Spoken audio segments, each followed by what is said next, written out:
We might as well kick it off. Have you been on a podcast before? I have never. So this is going to be a pretty epic experience. Yeah. Thank you for having me. I actually really appreciate it. Oh, it's my pleasure. This happened fairly quick because it's kind of the runoff of Aaron Gunn and a couple other meetings. And to be quite honest with you, I had quite a few people reach out and mention that I think there'd be a lot of value in having you on the podcast. And then you approached me the one night in Charlie Lake. And I was like, yeah, I think this is a good idea, because the topic that we were going to get into here about drug addiction, how the government is handling it, how people are able to manage and navigate through a lot of those experiences and come out on the other side with an experience that not only enriches, I think, you, but everyone else around you, and figure out a better approach and way to be able to navigate through that really aggressive landscape. I mean, there's a lot of different parts and movements in there. So your story, I'm telling you, is going to resonate with a lot of people, and there's a tremendous amount of value. So I'm glad we're able to do this. Thank you. Very unscripted way, isn't it? Yeah. Well, I really appreciate it. I'm really grateful to be able to tell my story, even if it can help one person out there that's listening, whether it is the addict themselves or, being able to bridge the gap between them and your everyday person who maybe doesn't understand it and is seeing the huge problem of Fort St. John that, is these people coming out of nowhere, and they're all around the Salvation Army, and, the crime rates that are getting worse. And I know it can be really difficult to understand, and there can be some apathy involved when it's just enough is enough. Yeah, it's, I think, a public perception and how people are starting to interact on their day-to-day. Like I said, in Fort St. John, they're on the sidewalks and they don't have a place to go. So you find them typically in breezeways.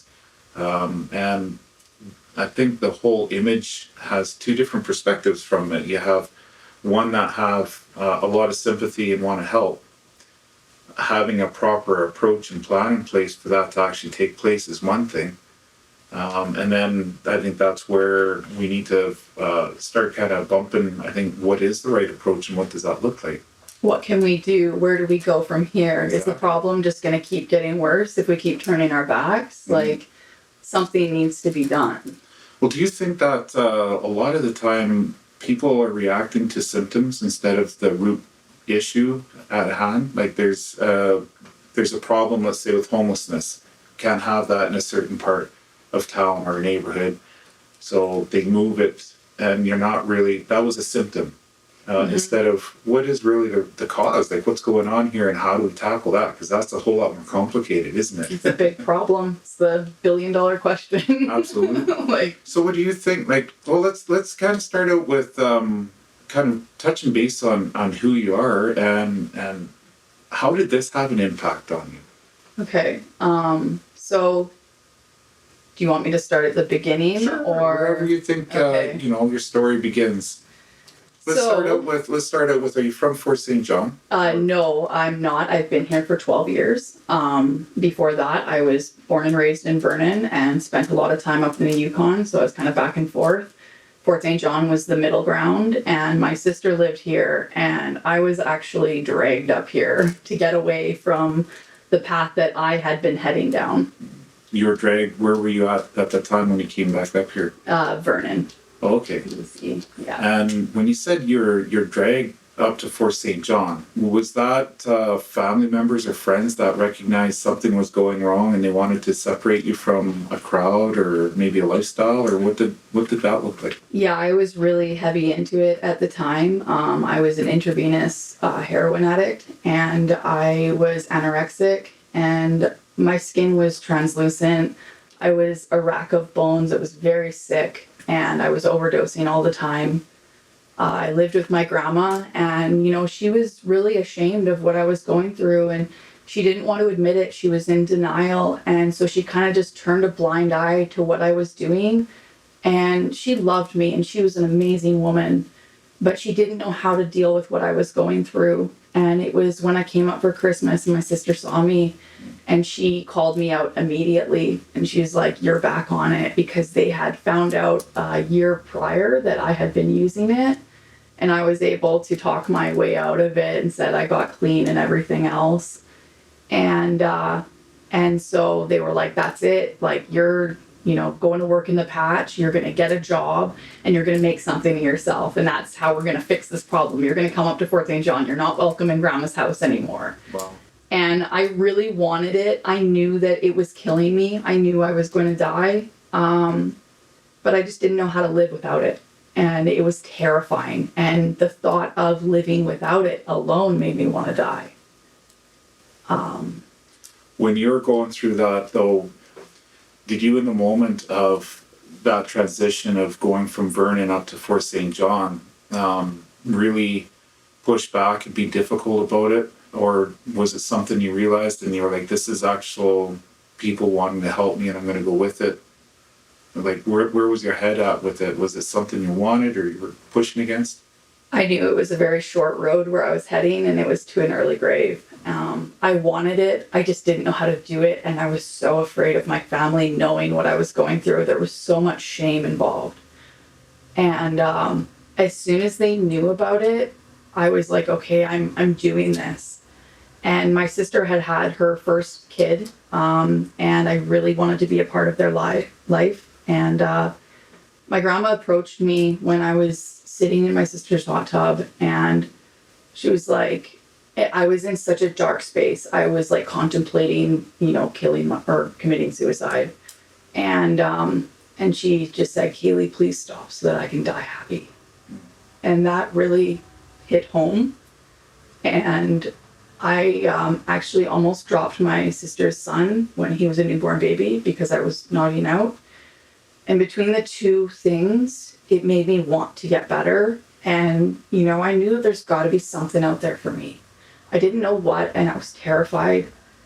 But I was willing to give it a go. So I was like, all right, I am willing to change. Alcohol was common in my family, like it is up here. Everybody, they play ball and they drink. Or they go dancing and they have drinks. And that was normal around my house. They would play cards and drink. So I was like, I'll quit, but I'm quitting for you guys because I didn't have the strength to quit for myself. And I was like, but I'm going to use alcohol to do it. And so I fell heavily into alcoholism. I got a bunch of jobs. I lost a bunch of jobs because I couldn't control my drinking.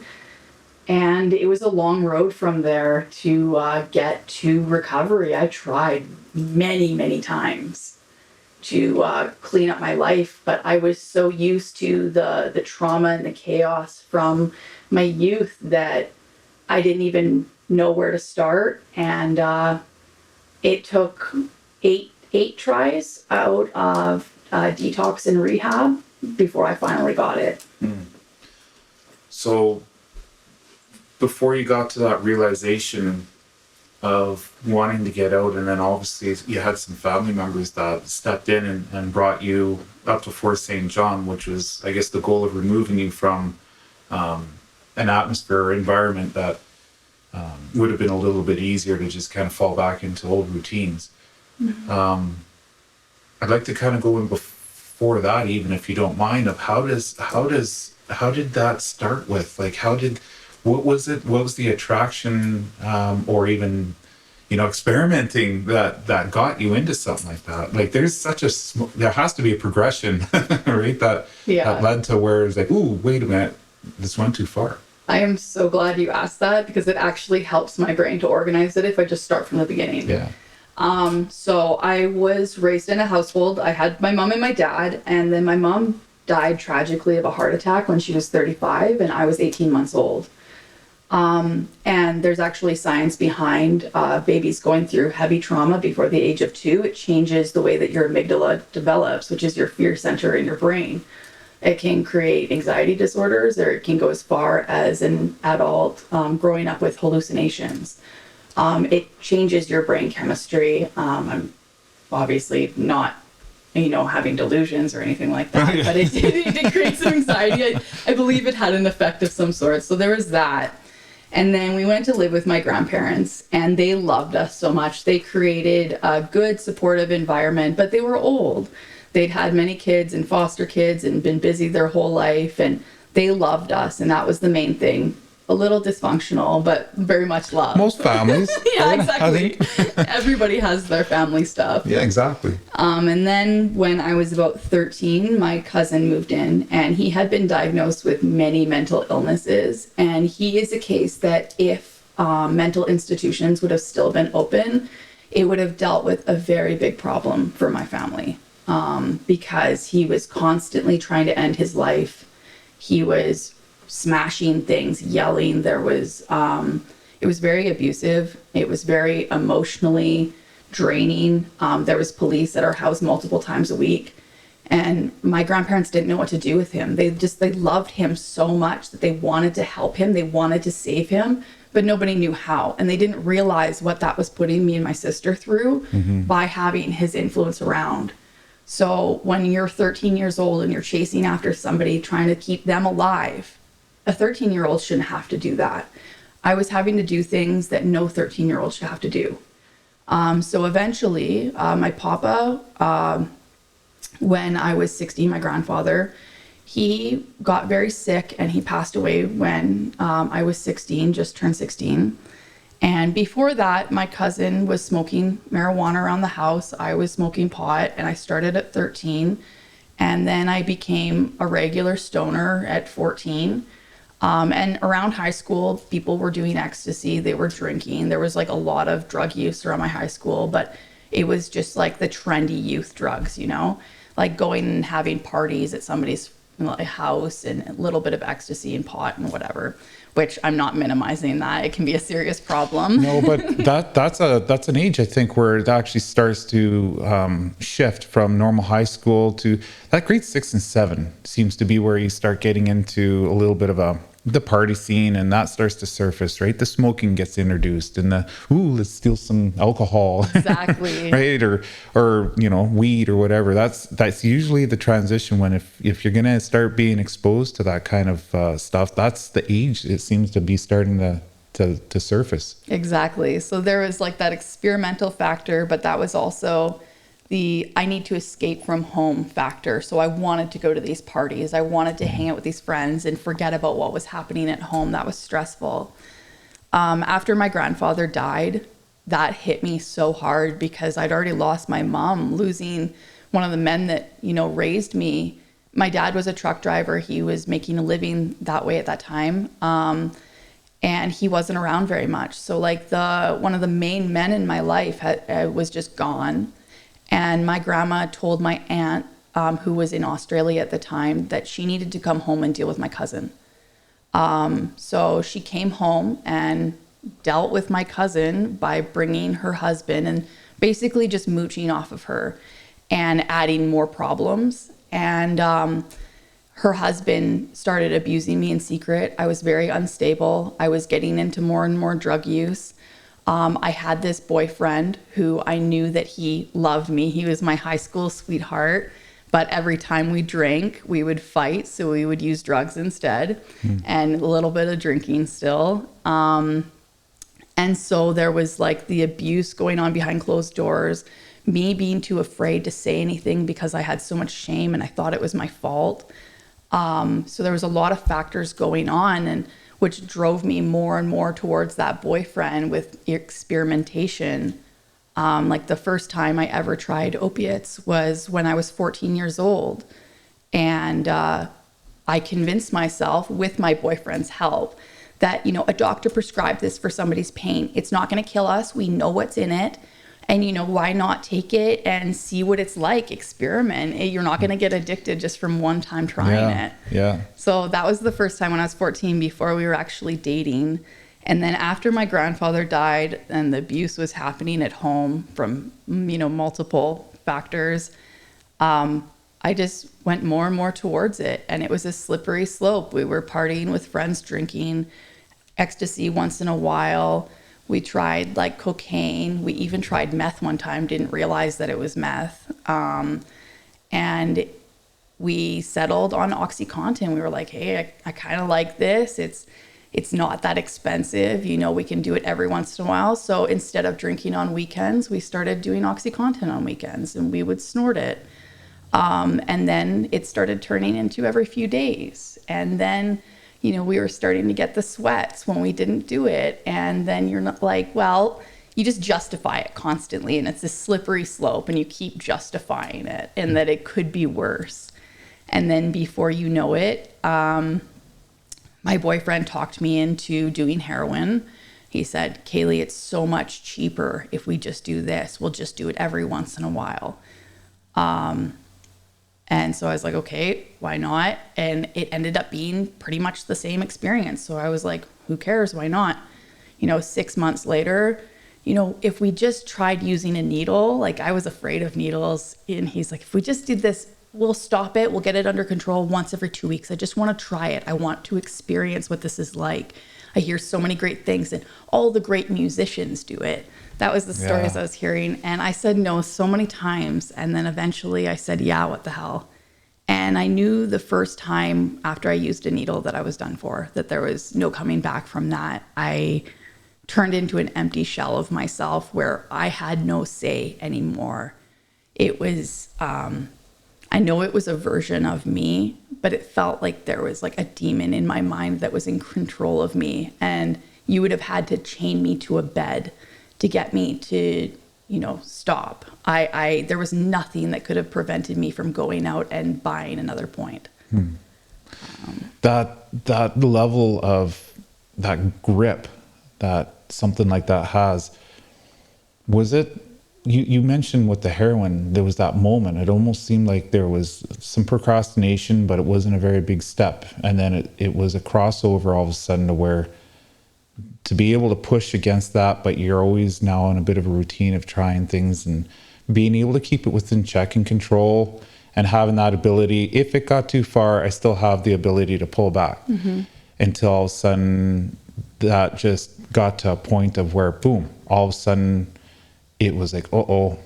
And that realization, that must have been a bit of a moment of pause. And you described a shell. Like, is that the moment where the fight had finally, it was gone, because you realized now pride, the ability to maybe pull back, and you had to let go because this was something that was bigger than you were now? Does that tie into and feed a lot of the other elements that you were fighting at that time? Yeah, I definitely feel like my values, my morals, my sense of self took a back seat, and I was no longer in control. The addiction was in control, and I did things that I never thought that I would do, stealing from my loved ones, and just things that I am against. And the weird thing that I just wanted to add as well is that I was in the DARE programs growing up. I got a medal for like giving a speech on anti-drug use and everything. But once I started using, and what they were telling us in school almost assisted in my drug use, because they would say, you get hooked on marijuana as soon as you use it. And I'm like, they lied. Like, this isn't true. I'm not getting addicted. I tried this. I didn't get addicted to it. I tried that. I didn't get addicted. So I just thought they lied to us. Like, that was the story that they told us to stay away from it. But I was like, that doesn't happen for like years after using it. Kind of like that was my mentality. So did that term, like that's been coming up a lot more commonly with safe, the word safe supply or safe use. Did that coin or that phrase have any kind of, did that play a factor at all when it came to justifying or maybe getting into, the heroin use? Or was this a little bit further down the road where, those terms were a little bit more of a mainstream description? Harm reduction was definitely a very different idea at the time. And I wasn't aware of it until I was already an intravenous user. And what harm reduction looked like for me was getting clean needles and a little brown baggie that you would get from the nurses downtown to make sure that you weren't infecting yourself by sharing needles and stuff like that. Not that I ever did that. So the idea of harm reduction was a lot different back then. Them teaching us if you're going to do it, where to do it. It was a lot more secret. Like you found out about it. It wasn't like publicized or anything, but like we were buying our own supply. And then we found out about that. But as far as harm reduction, especially, that was years down the road when I saw it again. And to me, harm reduction means something very different. It means that, instead of instead of using heroin, pick up a drink, because drinking is less likely to kill you than heroin is. Yeah. And if you can manage to get off the drink, if you really can't control yourself, smoke a joint, because that'll keep you from drinking. That won't make you want to drink, and that's what harm reduction meant to me. And that is the method that I ended up having to use, at different points in time. Weaning yourself off, taking having a choice between one or the other, and picking the less impactful. So going back to, trying, like you said, your boyfriend and was talking about heroin, and there was that curiosity with what it was going to end up being like. What was that like? There was elements there with, some experiences with loved ones, your dad and grandma. What is it that you got, and that sensation that allowed some of those experiences to be more manageable? Was there a disconnection, or was it just part of it was the day to day, and you were able to kind of focus on now interacting with people and the experiences that you're having, and not dwell on maybe some of the pasts that were hard to be able to manage? Are you asking if, what led me to keep using was so that I could forget about everything else? Yeah. Yeah, it was completely, when I was 16 was when I first realized, hey, I'm going out and partying and using these substances to forget about what's going on at home. And I was like getting off the school bus at the time, which is like so weird. It was just like one of those moments where I'm like, hey, I actually am using drugs to cope with my life right now. And I know that's a problem, but I'm not going to do anything about it because I don't know what else to do. Yeah. There was no help. I should have been in therapy at like a very young age, but there was a huge shame factor in my family about that. And I think a lot of people at that time. What do you think what would have been a healthier approach? Like when it comes to the family support, and you're needing help, especially, at a time where maybe you're not really ready for it, and you're starting to go down that path. What would the proper approach be? I think a lot of people grapple, like you were talking about your grandma, and your cousin. People, I don't think, really do know what to do, and they push it off. Okay, well, tomorrow we'll do something, or they'll set a different benchmark when, attitude, or there's an adjustment of some kind. This is when I'm going to do something, but it's a reactionary response to something instead of taking a situation and being able to control it. And the buy-in, with the people that you're trying to have, help at the same time, like that's a very tricky thing to handle. So, from your perspective, what would be a healthier approach on something like that? It is the trickiest thing, especially because I get my emotions tied into it. I don't know how I would deal with somebody else going through it, one of my loved ones, and that is my fear, is that one of my loved ones someday is going to go through it, whether it's my sister's kids or somebody else. But watching her raise them has taught me a lot about not projecting my fears, but having a solid, healthy environment at home where you can talk to your kids openly and you can teach them about the dangers in the world and just be there with them to guide them through it, but let them figure it out themselves.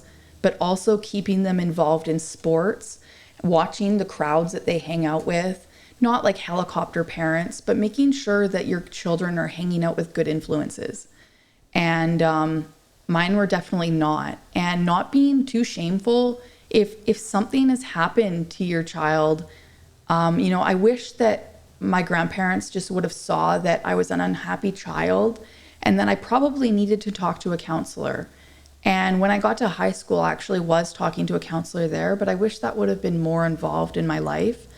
And I wish that I would have had sports and extracurricular activities to help build my self-esteem. And I wish they would have had certain talks with me about, partying and boys and how I spend my time and what I want in life and thinking about the future. There was no guided environment for us. It was kind of just like, we watched TV. When I was younger, I had been in a couple sports. They let us drop out. And then it became more about my friends and partying, where if I would have had something to keep me busy, to guide me through that, things could have been very different if I would have kept hanging out with my friends who loved to read and who, were involved in sports and stuff like that. But once it actually happens, it's a tricky situation, because I think trying to help them through it with the supports like therapy, but they also have to want it, and sometimes they rebel against it. And there's like a fine line between having an open, honest relationship with them, making them feel like they can talk to you, and then getting to a point where, they're a grown adult and they don't want it, and you have to step away and turn your back on them. Okay, so that is a wild one. Where is that? Where is that boundary, especially with the individual?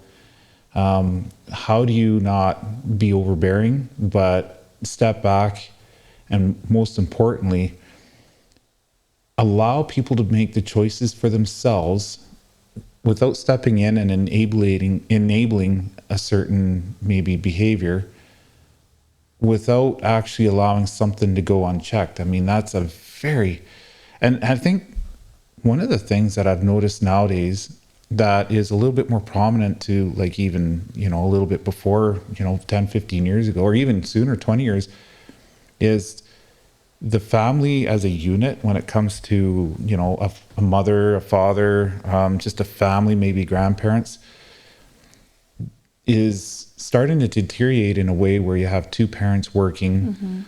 Peer-to-peer being raised is a lot more common.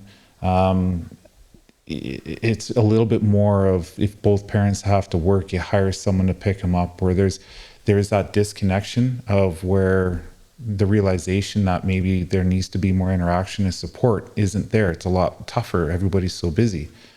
I think that plays a little bit of an element in something like that. And then when you re-engage as a parental figure, it's like, well, who are you? Like, I mean, there's that negative correction that people see as a parent. And it's not being realized that it's coming with love, right? It's a really wild one to approach. Like, so it goes back to a question, like when you're dealing with some of your friends, that might have had different backgrounds when it comes to family.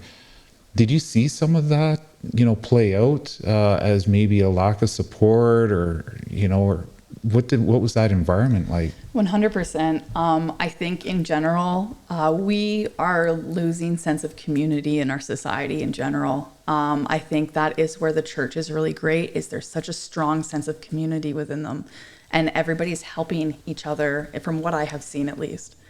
I'm not a Christian, I'm not religious, but I just really look to that, and I'm like, we need more of that in our society. My friends' parents, lots of them, I knew one that it was just her dad. Her mom was an alcoholic. Her dad was addicted to cocaine. He was off doing his own thing. He was never home. The house was empty. It was a perfect environment for us to throw parties, and there was lots of broken families and families that came from poverty. And I remember like having this one friend where she had her mom and dad together. They lived in a nice house and they had a stable environment, and being like, wow, what is this? Like, I didn't see that very often. I remember that one friend, and I was so spiteful because I was like, you're so lucky. Like, you don't even realize what you have. Even though I didn't know what I was missing, I could see that they had something that I wanted and did not have. There is one other thing that I will add that I wanted to speak on a little bit, though, is that We know that addiction comes from trauma, mental illness, and genetic disposition, and that trauma is passed down generation to generation in our DNA. People, like, our society has this idea about what trauma is and what it looks like, and they tend to minimize a lot of their own because we want to be good, we want to be normal, we want, there's like the certain shame factor. And I think like with addiction, there is a certain amount of admitting, the issues that you have. I see trauma as, you can have little traumas, even that high school teacher that put you down and created a belief that you have about yourself. And then a couple experiences that really implemented that belief about yourself. Any belief that negatively impacts you or the way that you see yourself or the world, I see that as a small trauma. And I think that is a huge part of healing our society and going forward, and where like addiction can stem from. What you're talking about there, even if other people are making comments, it puts you into, if you don't believe it, at a certain point, you start to question it yourself. Oh, what am I missing here? Maybe that's true. I mean, if you start hearing it enough times, even if you're confident, you don't believe what you're being told. After a while, you start to double guess and you're like, hey, maybe I got that wrong. And eventually you start to believe that through repetition. What is wrong with me? Exactly. And then how do you deal with that? And from what I heard, it makes so much more sense to have that understanding of where you can go from one and slowly progress into like a whole nother lifestyle that even you can't see yourself going down, because eventually those people that you're hanging out with and socializing with, whether it's healthy or not, there's a bond. Those experiences create friendships and a history, and negative or positive, that's a path that everybody goes down, and it's a common denominator, and you end up in the same place. And I think that's a tricky road to try and get out of. And you were touching on some other things there about the importance of sports, the importance of having your kids engaged in a way to be able to break that routine, break that default. Okay, I'm going to go to buddy's place, or I'm going to go to this, to the mall to hang out.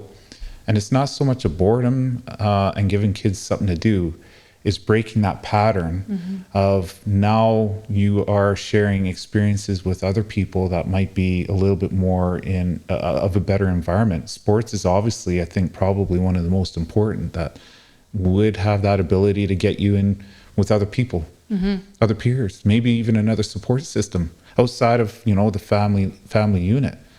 So that's a very important, like, that's not something that I even really thought of, but when you're trying to figure out how to deal with it, those are, I think, really key ideas and options that people should take into consideration when they're dealing with someone and they're like, man, what do I do? The grandma, what do I do? Yeah. If you don't have that support system, it's easy to fall into, even we all deal with a little bit of depression or anxiety. It's easy to feed that if that's what you hang around with, or if you have no support system. But also, you become who you hang out with. If you're hanging around these people that are using drugs, you're eventually going to be using those drugs. If you're hanging around people that are breaking into places and committing crimes, you become that. And that's where it's so important to pay attention to the people that you're hanging around with. For me, I didn't have that foundation of support. My family loved me so much, but I didn't feel like I had those really important basic belief systems about ourselves, you don't have to give your attention to everybody. Don't people please. Love yourself. Stay in your power. You don't have to share your body with anybody until you're ready. Things like that are really important for a kid, that build their self-esteem, that build their confidence, putting them in activities to really see what they're capable of and show themselves what they're capable of. I didn't have a support system to really get homework done. My grandma wasn't good at school, so she said, that's okay if you're not good at school. I wasn't good at school either. Instead of supporting me to do my homework, I grew up thinking I was stupid because I was getting C's and C pluses and maybe B's. I went back to school to do some upgrading because I ended up dropping out of high school, and I was an honor roll student. Suddenly I was getting 90, 95%, 97%. And I'm like, you just got to do your homework, which sounds obvious. But like when you don't have that support as a kid, I thought you were stupid or you're smart, and there's no in between. You know, like it's the community factor is so important. And I hate to talk like that about my grandma. She was a wonderful woman, but it's an older generation mentality, I believe. Yeah, it is. But it boils down to your ability to communicate. Mm-hmm. And I said that, I think this is something I've become a little bit more aware of myself too, is you have the older generation that have, seen and not heard kind of mentality, and maybe some really strong ingrained work ethics are a result of that. And then you have that progression over different generations to where they're not able to learn the skill to articulate and understand, what's going on with somebody else. And you have youth that aren't developing that skill. Mm-hmm. But they have a unique opportunity with social media now that nobody else really had in those generations to just kind of throw their opinions out there without having to explain or understand it very well themselves. And you're talking about intergenerational trauma, and I think that is one of the elements, is the ability when you have a kid and they're very upset, let's say a youngster, and they want to show that they're upset. They're going to sit there and pout, cross their arms, and you ask them, what's wrong? Nothing, right? That's a response. There's nothing wrong. If you don't learn how to be able to express that in a way where you think other people understand what you're trying to tell them, that eventually grows up until you're an adult. Now you're the one that is, responsible or trying to teach a youngster that skill. And if you don't have it, you just pass that on. And that's what I'm seeing. You have the older generation, and I've heard a few people, the older generation, they tend to have a moment of self reflection, and there's resentment or maybe some guilt associated to what they shoulda, coulda, woulda when they were younger. And it's through the ability to be able to communicate with other family members. And then you see, like I said, the younger generation now that get on their phone and they don't know how to talk. They just know something pissed them off. And the way to be able to express that is have the most elaborate, vicious form of expression that doesn't explain anything, but it proves you feel very strong about that, right? and so you have this now polarized, just the response is just this big, huge, man, it's a melting pot. That's hard to try and break, isn't it? I don't blame the older generation. Actually, I look up to them. They had a very strong work ethic that a lot of the time we don't have today. But the solution to things was like, go to work, provide for your family. Like, it was a simple mindset. This accepting of mental health is a generally new thing, and learning emotional intelligence and being able to communicate that and teach emotional intelligence to your kids. They were doing the best that they knew how at that time. I really believe that. I believe that about my family members. I think everybody is doing their best. But it's just learning how we can be better for future generations. And I think this responsibility lies with all of us. Mm-hmm. We should always be striving to be the best versions of ourselves so that we can do better for the world, so we can do better for ourselves. Well, there's I think, individual responsibility that is also, I think, a symptom of not being able to express. It's someone else's fault. Mm-hmm. You don't take on that responsibility because that's uncomfortable to admit. It's easy to point a finger. Oh man, it's way better, isn't it? And be part of the problem instead of looking for the solution. We're all like that. I do that. You do. I think I'd like to meet someone who doesn't do that. I mean, that's a rarity that is, I think, doesn't exist, to be honest with you. But it's being aware of it and checking it. Instead of pointing the finger, what can you do that's a little better? How can you engage? And strong people, I think, come to that realization. And they start becoming responsible for themselves and say, okay, I'm motivated to achieve a goal or get out of, a situation that I'm in, or have a better understanding of something. And that's uncomfortable. It takes a lot of work. And you have to figure out how to even go about doing that. And that takes a very strong character and personality The fact that you're sitting where you are now is a testament that you have that.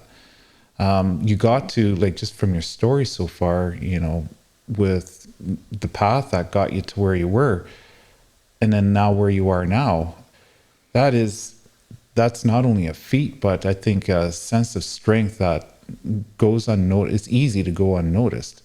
It's a very big thing that is a rarity in today's society, because you could just say, well, you know, hey, it was whoever's fault. It could be a family member, it could be, you know, government, or the people that you were with at that time pulling you back in. And those are hard elements to fight against. That's the thing, though, is I did point the finger for a lot of years on, this is why I'm this way. It's not my fault. But eventually, if you want to change, you're not a kid anymore. Those things that happened to you when you were a kid, they weren't your fault. But now you're an adult, and how are you going to move on with your life? How are you get to choose how you live your life today? And part of being in recovery, it's a huge, like, taking responsibility for your life is huge in recovery. And I did 12-step programs. And that is one of the biggest things, is learning how to take responsibility for your life, cleaning your side of the street, meaning making amends for the past, and seeing how the things that, you know, when you have resentments towards other people, you had a part to play in that as well. And just really taking accountability for your life. And I think that is really important. So I'd like to ask you where that came for you, because we got up to the point of where, you know, you had started getting into the heroin was a little bit of a trigger. What was that experience like now? Were you at a point where at the beginning you had kind of given up and you just were going with that need? Like you're saying you're very motivated to be able, you had to get that next fix. What was that like? Like, not many people are able to express that moment, you know, of what life was like. And I think that's representative of what a lot of people see now when in the city streets and whatnot. I mean, this is not the progression up to that point that we're seeing. We're seeing from that point of where now they've gotten into heroin, they're at a place where despair, hopelessness, probably a lot of, you know, sadness and depression that goes along with it, and it's being displayed on our streets and our homeless, sorry, misspeaking there. Camps, I don't hear a lot of stories of what is that like. How do you navigate through it? Like, what was the glimmer of hope, and where was that moment for you, and how did you navigate to be able to, you know, get out of that? Like that's a very complicated little era, but I think it's very common. I think that's the optics people see publicly. Mm-hmm. Yeah. So what was it like when I was in the heroin addiction and how I got out of it? Yeah. I never would have made it without my family. They were the best, and bringing me up to Fort St. John saved my life, which a lot of people do not have the same experience, I know. But it really did. I couldn't get heroin up here. I was getting it mailed to me when I was up visiting for Christmas and stuff like that. Oh, I couldn't go days without it. I couldn't go a day without it. Well, how would you make your payment and have it mailed? I had a boyfriend. He would go buy it for me. He would put it in an envelope and write me a love letter, and then I would get it mailed here. It was so desperate. You would do anything to get it, and I was calling the mail office constantly, checking for the mail, like, you know, looking like a lovesick, forlorn puppy, waiting for this letter from my boyfriend. But really, I was getting a hit from it that I would just go into. How much of what you were telling people do you think? Did you think everybody just believed what you were telling them, or did you know that, you know, people were kind of seeing past some of the stuff you were telling them? Like, I was a terrible liar, you have to lie. And I got to the point where I couldn't care. I knew that people were looking at me shamefully. I knew that I wasn't behaving in ways that were in line with my morals and values and who I am, but I couldn't care. I couldn't control it. And you almost get to a point where you're like, well, I'm just a junkie and people just see me that way, so I might as well behave like one. When it comes to your reputation and whatnot, I couldn't care. But as far as like the hope, when I was in the addiction it was really like living for my family and my sister having children and wanting to be a part of their life. And knowing that I couldn't be around them if I was like that, it was dangerous. Having needles around and something that could kill them, like I can't be around them like that. And that was what really gave me hope and drove me through that. Without that, I wanted to quit, but it was always tomorrow, tomorrow, tomorrow. Because once you start to feel that sickness, once the withdrawals kick in and you're sweating and shaking and you can't sleep and all you want to do is sleep, your eyes are tearing and you're in so much pain and your nose is sniffling and you feel like you're jumping out of your skin and your skin is crawling, like that is the only thing you can think about. There's the mental aspect and there's the physical aspect, which makes it nearly impossible. But it is possible if you get into a supportive environment. And for me, I went through my withdrawals with alcohol use, and it was a long road back to getting to be healthy. I dealt with alcoholism, like I switched from one to another, but alcohol was safer in my mind. And it wasn't going to kill me. I wasn't going to accidentally overdose. I was constantly overdosing on heroin. And then I dealt with alcoholism for years, and I slowly got a little bit more hope at a time. I got a good job. I was able to hold a good job for 6 years. I lost a bunch of jobs in the beginning, and I was so ashamed of that. But that's just part of addiction. That's not because I'm a poor worker. And so, I lived for my job and I was able to manage my alcoholism for my job, but eventually it snuck back on me, back up on me. And I got to the point with alcoholism or alcohol use disorder, where if I didn't drink, I would go into delirium tremens, where I would hallucinate. You can have seizures, your skin crawls, you have lots of symptoms. I was having stomach ulcers and all sorts of stuff. I was a beer drinker. And then again, I had another boyfriend come into my life and introduce cocaine again. I was starting to black out. I was getting DUIs and I was crashing my vehicle, and I destroyed several of my vehicles, and of course didn't cover insurance.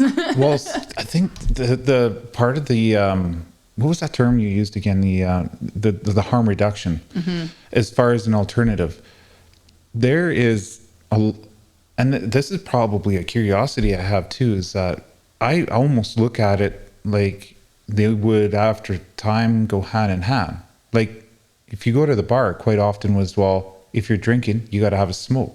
Like even people that go drinking that have quit smoking cigarettes for, a period of time, that was the moment of weakness. You're going out on the town and all of a sudden, boom, you're smoking a whole pack of cigarettes when you might have gone maybe 2 or 3 months. Now you're back into it, and they go hand in hand almost, where, it's a compounding problem.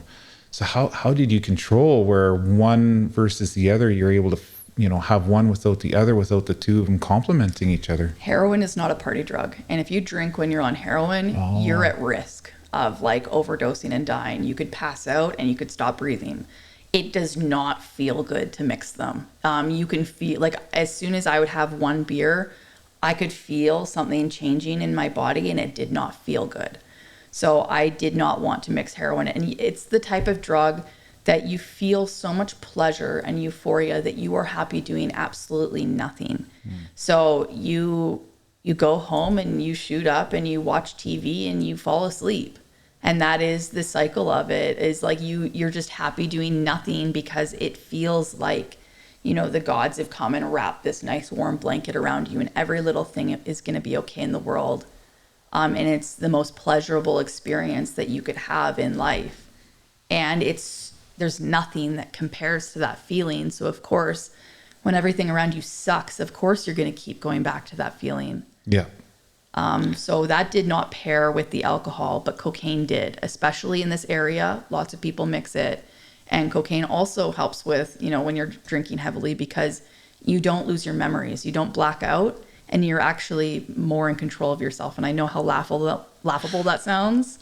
That's with cocaine. Yeah. If you mix cocaine and alcohol, it makes another compound in your brain, which is very dangerous for you. But it changes the experience so you don't black out anymore. And it kind of keeps you present and it keeps you there so you can remember what happened the night before.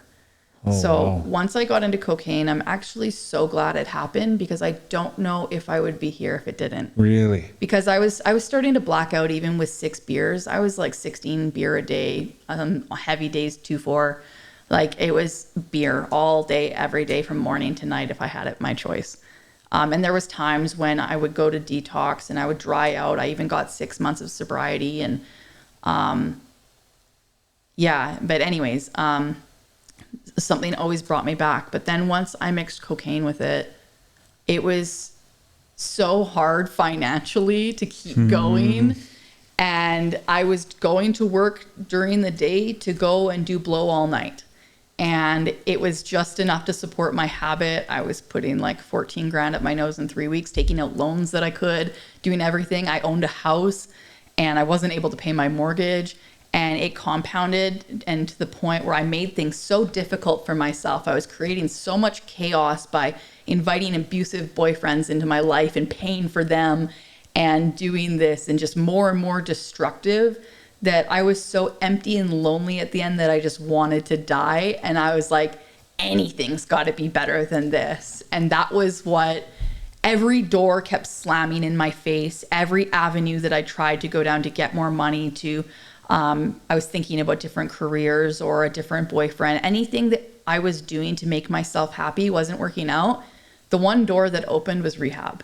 As soon as I called, because I thought about getting into rehab, they got me in and within days. And I left on my grandma's birthday and she was like, this is the best present you could ever give me. And that was my second time in a full 30-day program. And I went and dried out there for like a week and then did the program. And it was the 8th time going into a facility where I had, medical professionals helping me, where it actually stuck. So you mentioned that a couple times, 8 times, trying to give this a go. And I'm curious about that because something else that you had mentioned was that every time you tried something, it motivated you to want to try even harder instead of it almost being something where eventually it deteriorated to the opposite. I would think would have that effect where eventually you're like, okay, man, I've done this so many times, to hell with it. Like this, just after a while, the energy and your ability to try and want to try it over again and fail, you're like, oh man, it's just not going to work. But you actually had a completely different outlook. It motivated you to want to try again. Why? What was that? Okay, so actually I tried quitting hundreds of times on my own, thousands maybe. And how did you do that? Like, what did you just said, okay, that's it, I'm going cold turkey? And then I was drunk again that night. The only time I could seem to string some time together in recovery was if I had somewhere to dry out for a while where I couldn't access it and I couldn't leave. So I just had to make the commitment to going to the facility where there was support and people to help me. And I went to the Grand Prairie rehab facility. It's free. You go and check yourself in. You can go through their detox program. There's nurses there monitoring you, making sure that, you're not going to go through DTs. You're not going to die. They're checking your blood pressure all the time. And then there's therapists there that can help you as well. And so each time I would go into detox or I would go into rehab, I would meet people, and I would meet people who were starting to get it.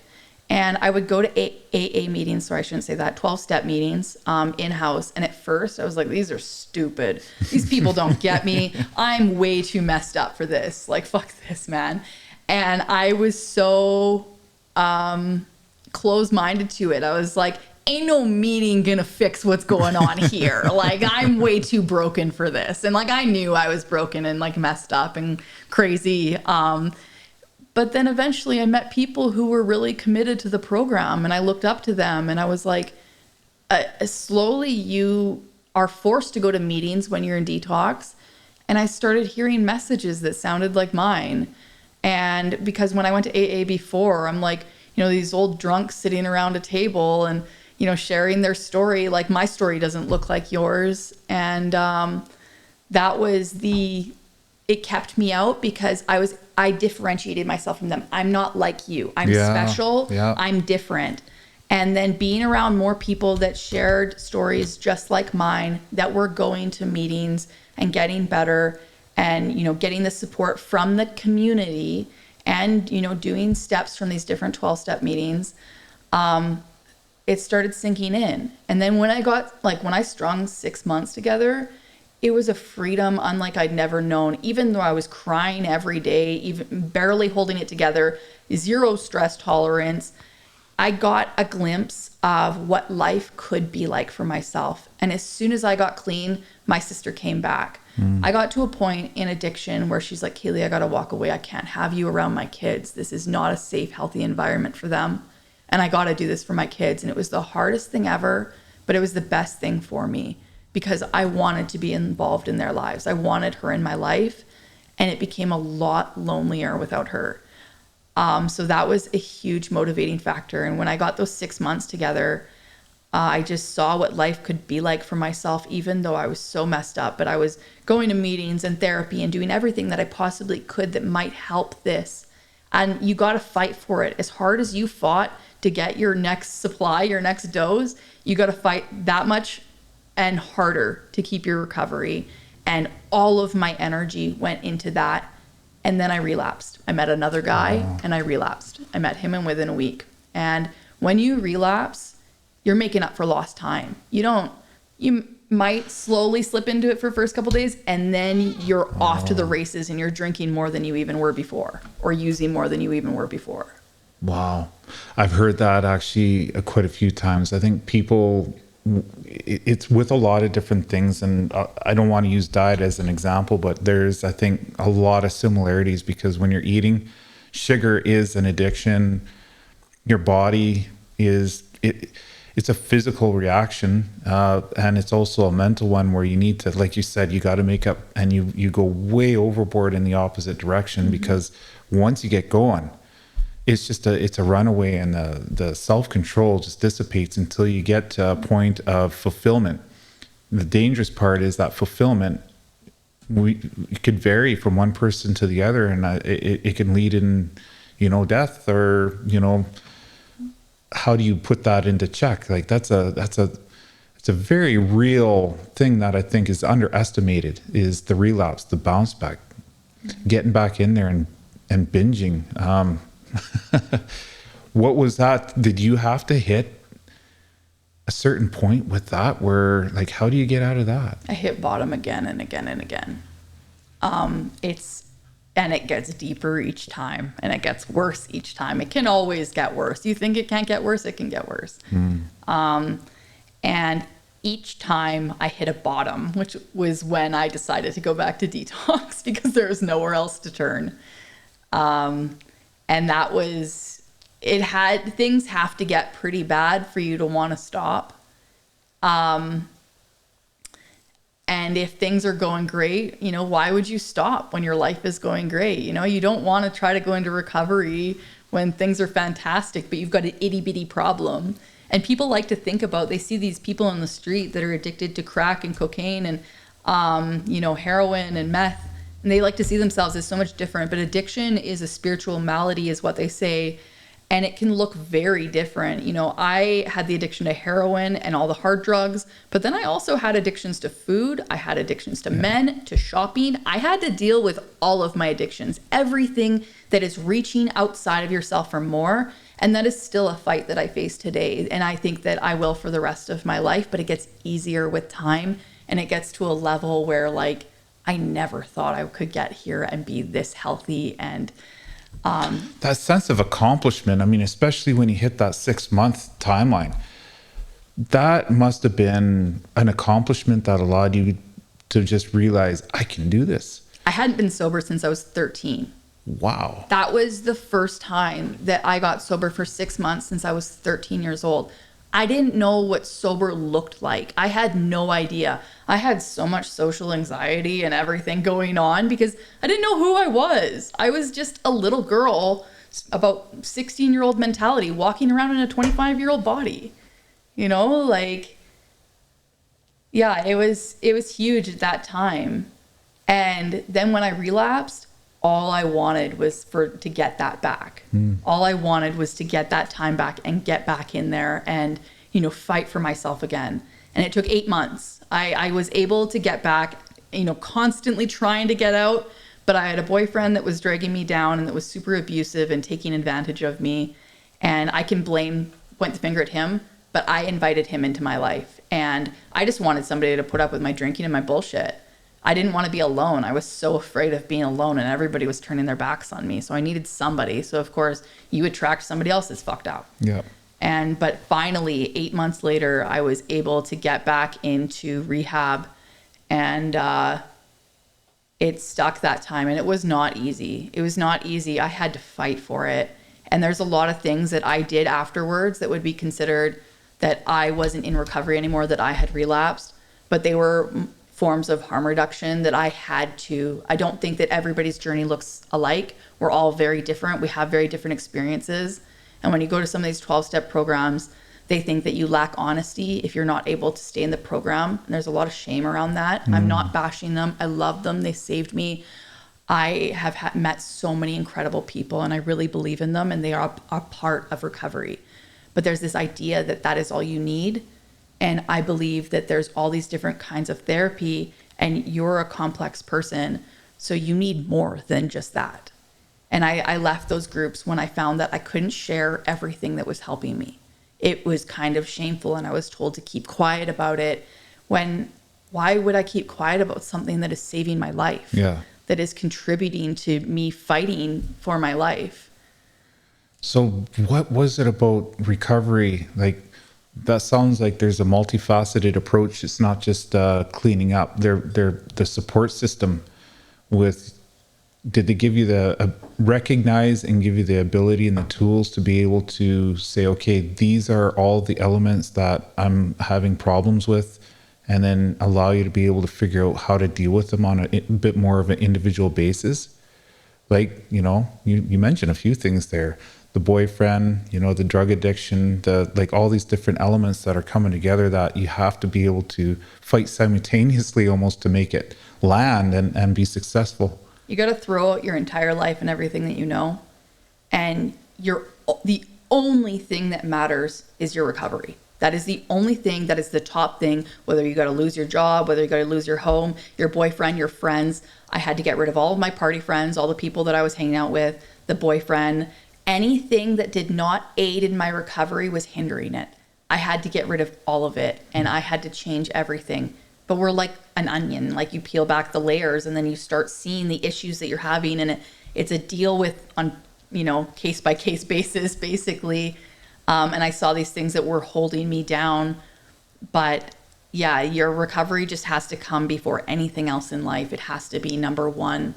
And I personally had to have a stress-free environment. That is the only way that I would have been able to do it. I truly believe that. And a lot of people don't have that luxury. I was really lucky with a job that I could go on long-term disability and still make, you know, 67% of my wages, kept paying for my mortgage while I focused on going to meetings and therapy and doing everything to assist in my recovery. When you were brought from Vernon up to Fort St. John, what was the timeline like then when you went from, you're in Vernon? Like, tell me how that transitioned from Vernon, Fort St. John, and then now you're in Grand Prairie at one of these treatment centers. Okay, so when I was 19, they dragged me up here. I had been coming up for Christmas because my sister lived here with her husband, now husband. And so I was coming up to visit.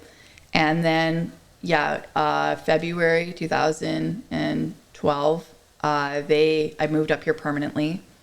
And then I went to treatment the first time for alcoholism in 2013.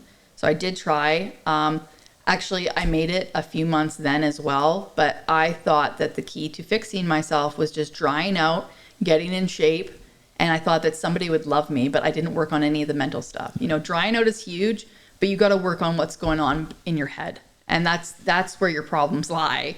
And so I knew that there was a problem then. That's when I was starting to go through severe alcohol withdrawal, and I ended up hospitalized, and I realized that was a problem, and my sister had her second child, and I really wanted to clean up. and I had another boyfriend who wasn't good for me. So I went off to rehab for the first time. Yeah, and that was in 2013. Men were a serious part of my problem. I see that now. They were fun. Yeah. Oh, yeah. Good times. Doing things that are very dangerous, that are not good for you. Rolling quads on top of yourself and doing, causing mayhem and just recklessness. But anyway, so 2013, I entered rehab for the first time. And then a bunch of times in between. And the last time I went in was in 2017, was when I got off of alcohol and cocaine for the last time. And then I actually did have to go in once more because I was on a doctor prescription drug that I wanted to detox off of that was dangerous to do on my own. So I went in there a final time. And I'd had 10 months of recovery in my eyes because it was a whole lot less than what I had been doing before. And just being able to see the change in me and the people around me and how people reacted to me differently could show me how far I had come, even though I was still using a substance that was prescribed. But it was definitely a long journey. 2017 was kind of just like 2012 when I was just hateful. I hated myself. I was full of shame. I didn't know how to do this. I didn't know how to live. And I was just about ready to end my life. Like, you got to get to the point where you're like, I would rather do anything than keep doing this. But you don't necessarily always know you're at that point. You don't have to know that point until you go into treatment, because sometimes you don't realize it until you dry out. And then you're like, I really was at that point. That's... Like, you don't have the awareness, right? That is probably one of the most crucial pieces of information, because I think most people, that's a very common term. You got to let them bottom out. You got to let them go. You got to let them want to change. But what you're saying, from what I just heard you express, is that sometimes you don't even know you're there until you've been maybe forced, or you've been in a position of treatment, and there's a sense of realization you're actually at rock bottom. Wow. That everything is... Is that something a lot of people have a misunderstanding about? A lot of people think you gotta want it, and when you're ready, you're ready. But sometimes you don't know you're ready. You don't even know yourself. Because you're having fun. You're so in it. They're like, oh, every once in a while I'm having a good time, but all this bad stuff is happening in between. Yeah. But you don't... You're numbing yourself. You're cutting yourself off from like your real critical thinking skills. So how can you look at it honestly and thoroughly until you lay it all out on the table? And you don't really have the ability to do that until you're sober. So if that's the approach, would that bottom be not quite as severe if the ability for treatment was a lot sooner, and that you hit rock bottom would have been a little bit different, and not, is impactful if there was something there that would allow you to have that experience of, this is, for me, rock bottom, instead of letting it go a lot further, a lot longer, and that rock bottom being a little bit different down the road, right? Because if you don't know where that is, where is it? It's different for everybody. Yeah. It's everybody's different level. And sometimes we like to compare ourselves to others. In the program, they say rock bottom is when you stop digging. And I love that. But sometimes you just got to keep digging. But keep trying, never give up. And you'll know when it's truly your bottom. But I have seen people go to rehab for marijuana use, that they're using it every day and they just don't want to be. And I have seen people that have been homeless on the street for 25 years and are missing all their teeth and have to have things blended up for them because they can't chew. Okay. And they're still not ready to stop. But I've also seen all walks of life. Like, I have gone to treatment with the person who was on the street for 25 years and missing all their teeth, smoking crack, still not done. And I have gone to treatment with big time lawyers and head nurse and veterinarian, all, like, both. Doesn't matter your gender, it doesn't matter your ethnicity, it doesn't matter your walk of life. It affects everybody. But it can affect everybody. There was a term there that I wrote it down even. I don't know where it is, but it does hit you. I lost my train of thought.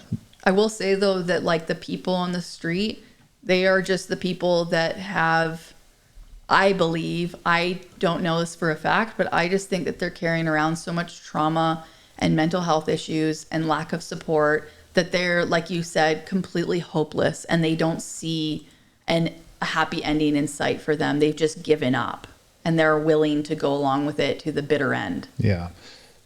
That's an approach that is difficult, because how do you offer support to the ones that want it, might not even be aware that they want it, and then the ones that just aren't ready to be able to receive that, right? I mean, that's a bit of a, how do you approach that? Like, and that's the thing is, like, even when I was in treatment, I had people that thought that I worked there. I don't look like a typical addict, I've been told. And, but I mean, what is typical? Again, but there are people that I don't understand their journey because, you know, I mean, there are people that have gone through a lot worse things than I have, but I still wanted to get better. And there are people out there that don't want to get better. And I'll be honest, I don't know how to deal with that because I always wanted it so bad. Even once I saw though, like you have to have a mental change. When I was younger, I just saw life as meaning that I was going to lose more and more people and eventually I was going to end up alone.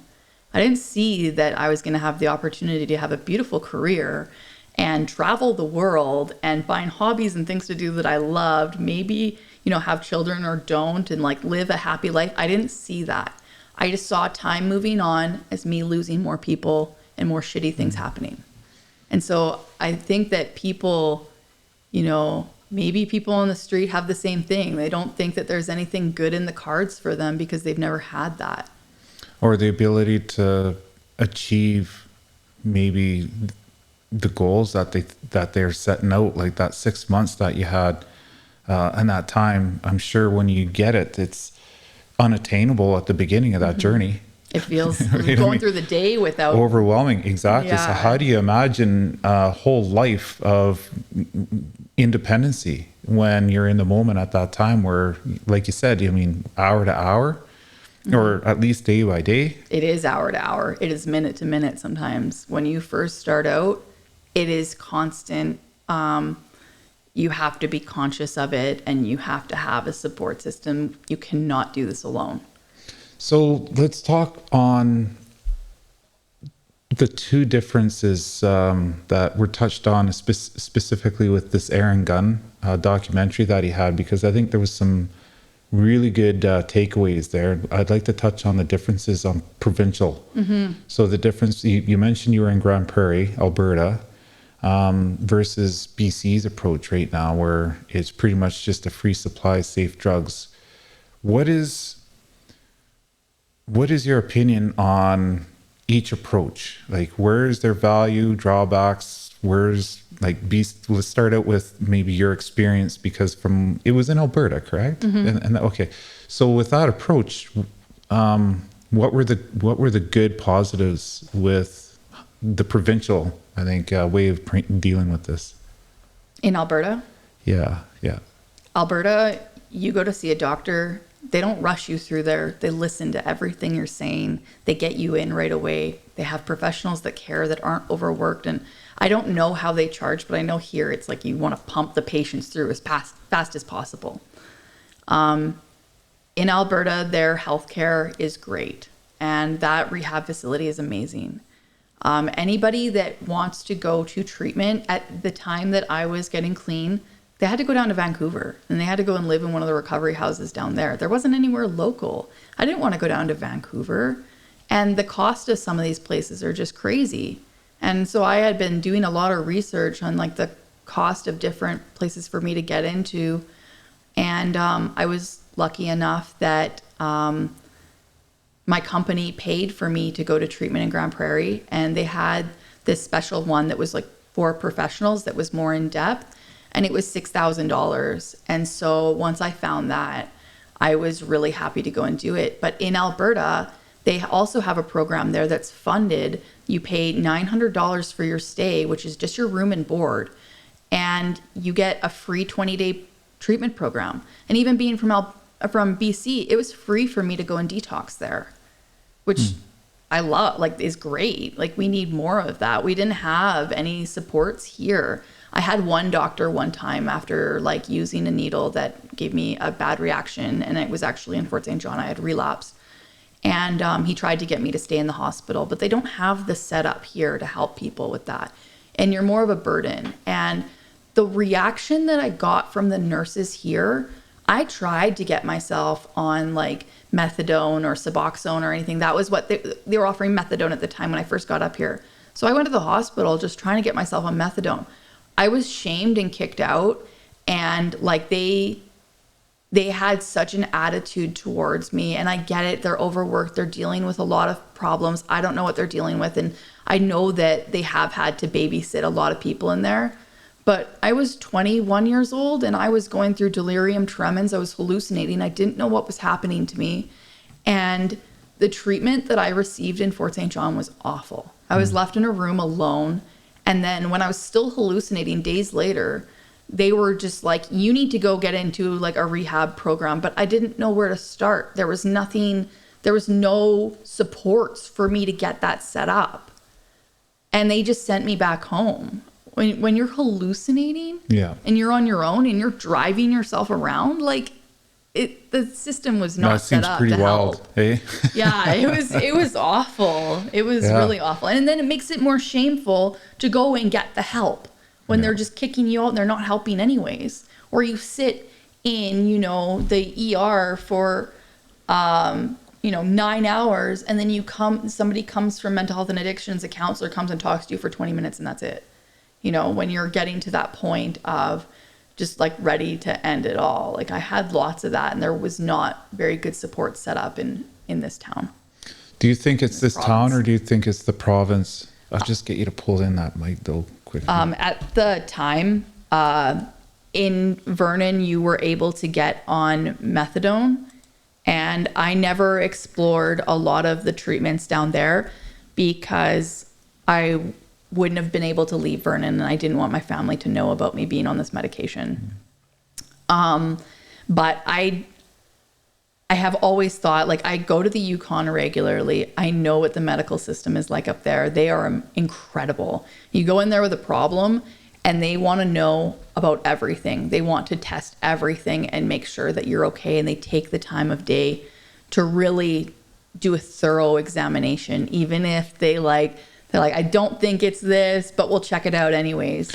So they're getting to the root cause instead of treating symptoms. Oh, we have sick care. It goes right back to... It's not even like it's sick care, but it's to the point where it's like, even when you do have issues, you're going into the hospital and they're just passing the buck to somebody else. Or your family doctor. My family doctor has not addressed a lot of the problems that I have had that don't have anything to do with my addiction. Sorry, we're kind of getting off track, but it's just the healthcare here it's a problem. It's a huge problem. Yeah, it is. It's a provincial problem. It's not just Northern Health. No. But that makes me wonder, so safe injection sites and how the province is trying to, address it right now. What are your thoughts on that? Like, that seems to be a very big difference from how Alberta, and I don't know many other provinces really, and how they're dealing with it, to be honest with you. Because we're in BC and Alberta's our neighbor, I just know the two differences, but... It's such a hard thing to know what to do. And, I used to think that safe injection sites were a good thing. I used to think that decriminalization could be a good thing. But the way that British Columbia has gone about this is creating so many more problems. I'll start off by saying that, I don't believe that the old ways of recovering and healing and, our Western healing modality, I don't believe that it is enough. I don't believe that it works nearly as well as it should. I believe that we do need something else. But the way that BC is going about this is creating so many more problems.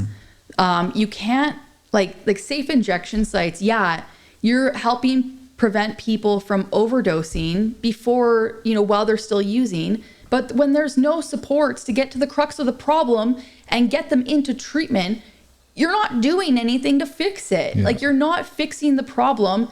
And prescribing this hydromorphone, the dilaudid, that's how I got started, literally, is, getting a doctor prescribed pill, OxyContin, and convincing myself that it won't kill me, it won't hurt me because a doctor prescribed it.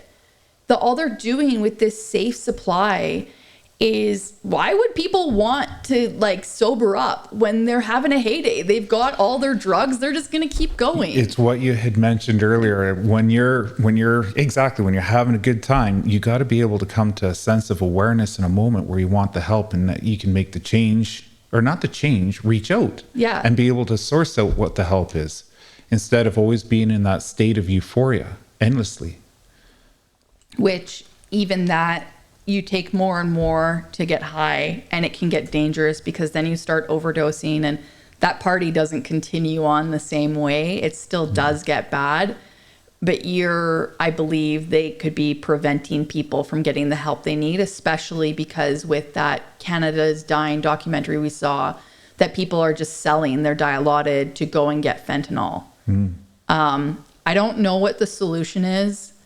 I have tried everything that there is to try, just about, and I know that there has been a lot that has worked for me and some that has not worked, but this is not the solution, and this is creating more problems, and you're going to end up with a whole new generation of addicts, and it's going to spread. It's going to get worse. You can't decriminalize drugs without having a plan in place. Like, I get the war on drugs was BS, but like, this is the opposite end of the spectrum, when the police are not doing anything, when they're using in front of kids and there's people passed out with needles in their arms. That cannot be acceptable.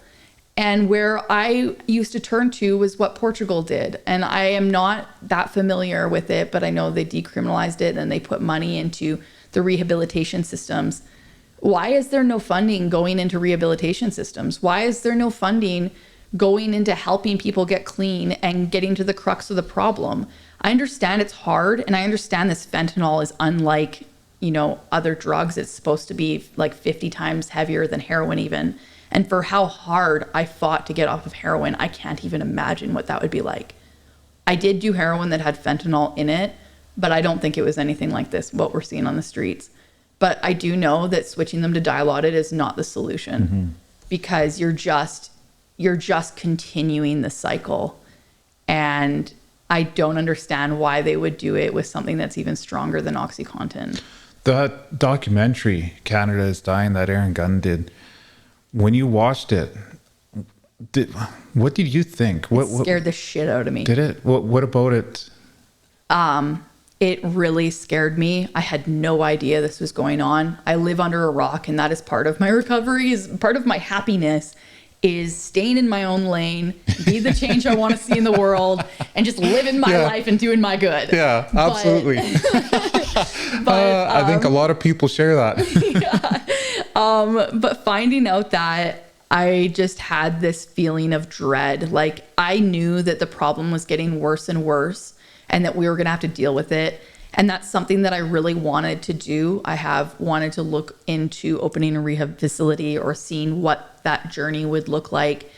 But seeing them flood the streets with Dilaudid, I just question like how many kids and people are going to be trying it. Typically, people who are going to do drugs are going to do drugs either way.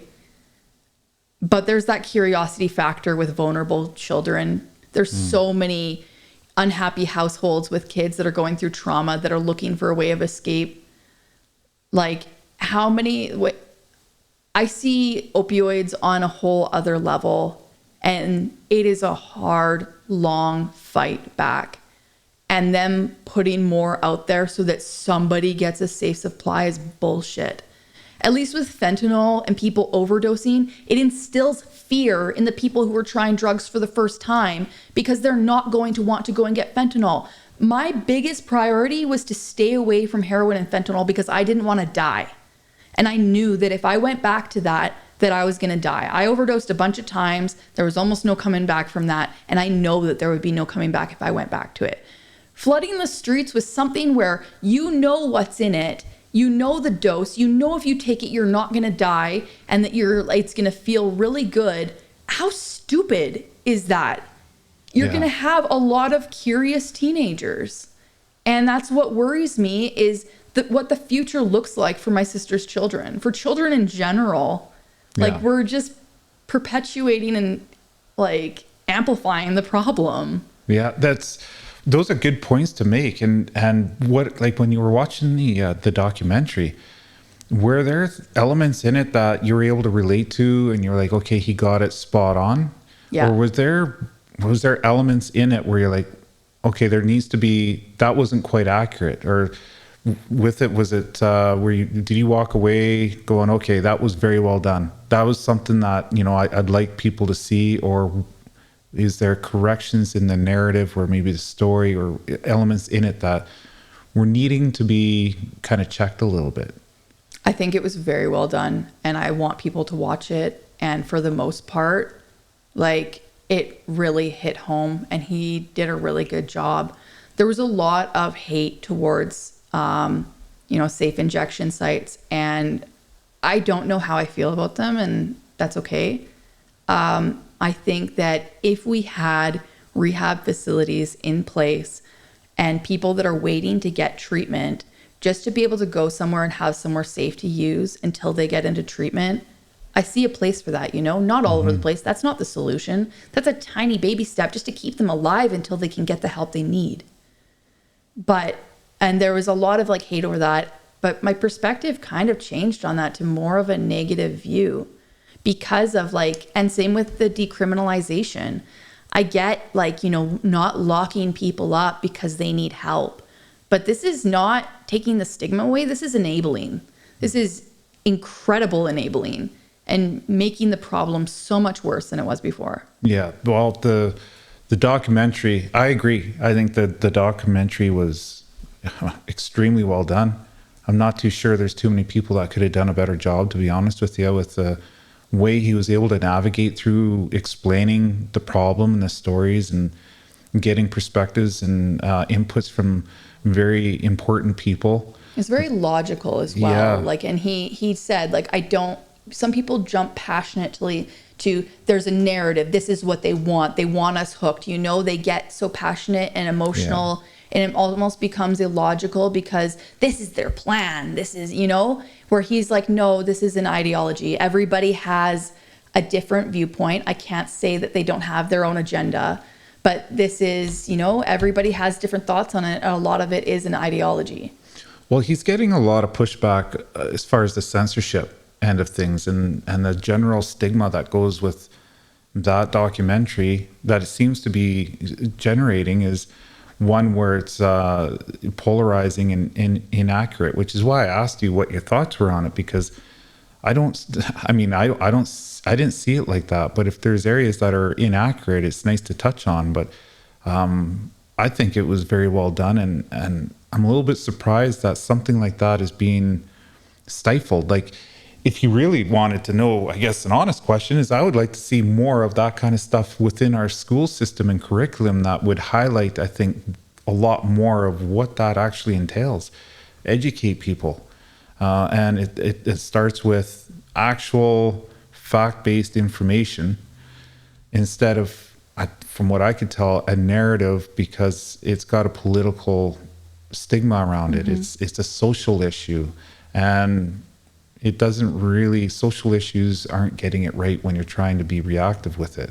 That's where having a better understanding in the conversation on what is the right approach on it. Alberta seems to definitely have a far better approach on it, but there's also people that are within the Alberta government that are involved in a way from personal experiences and a different point of view than it seems like BC.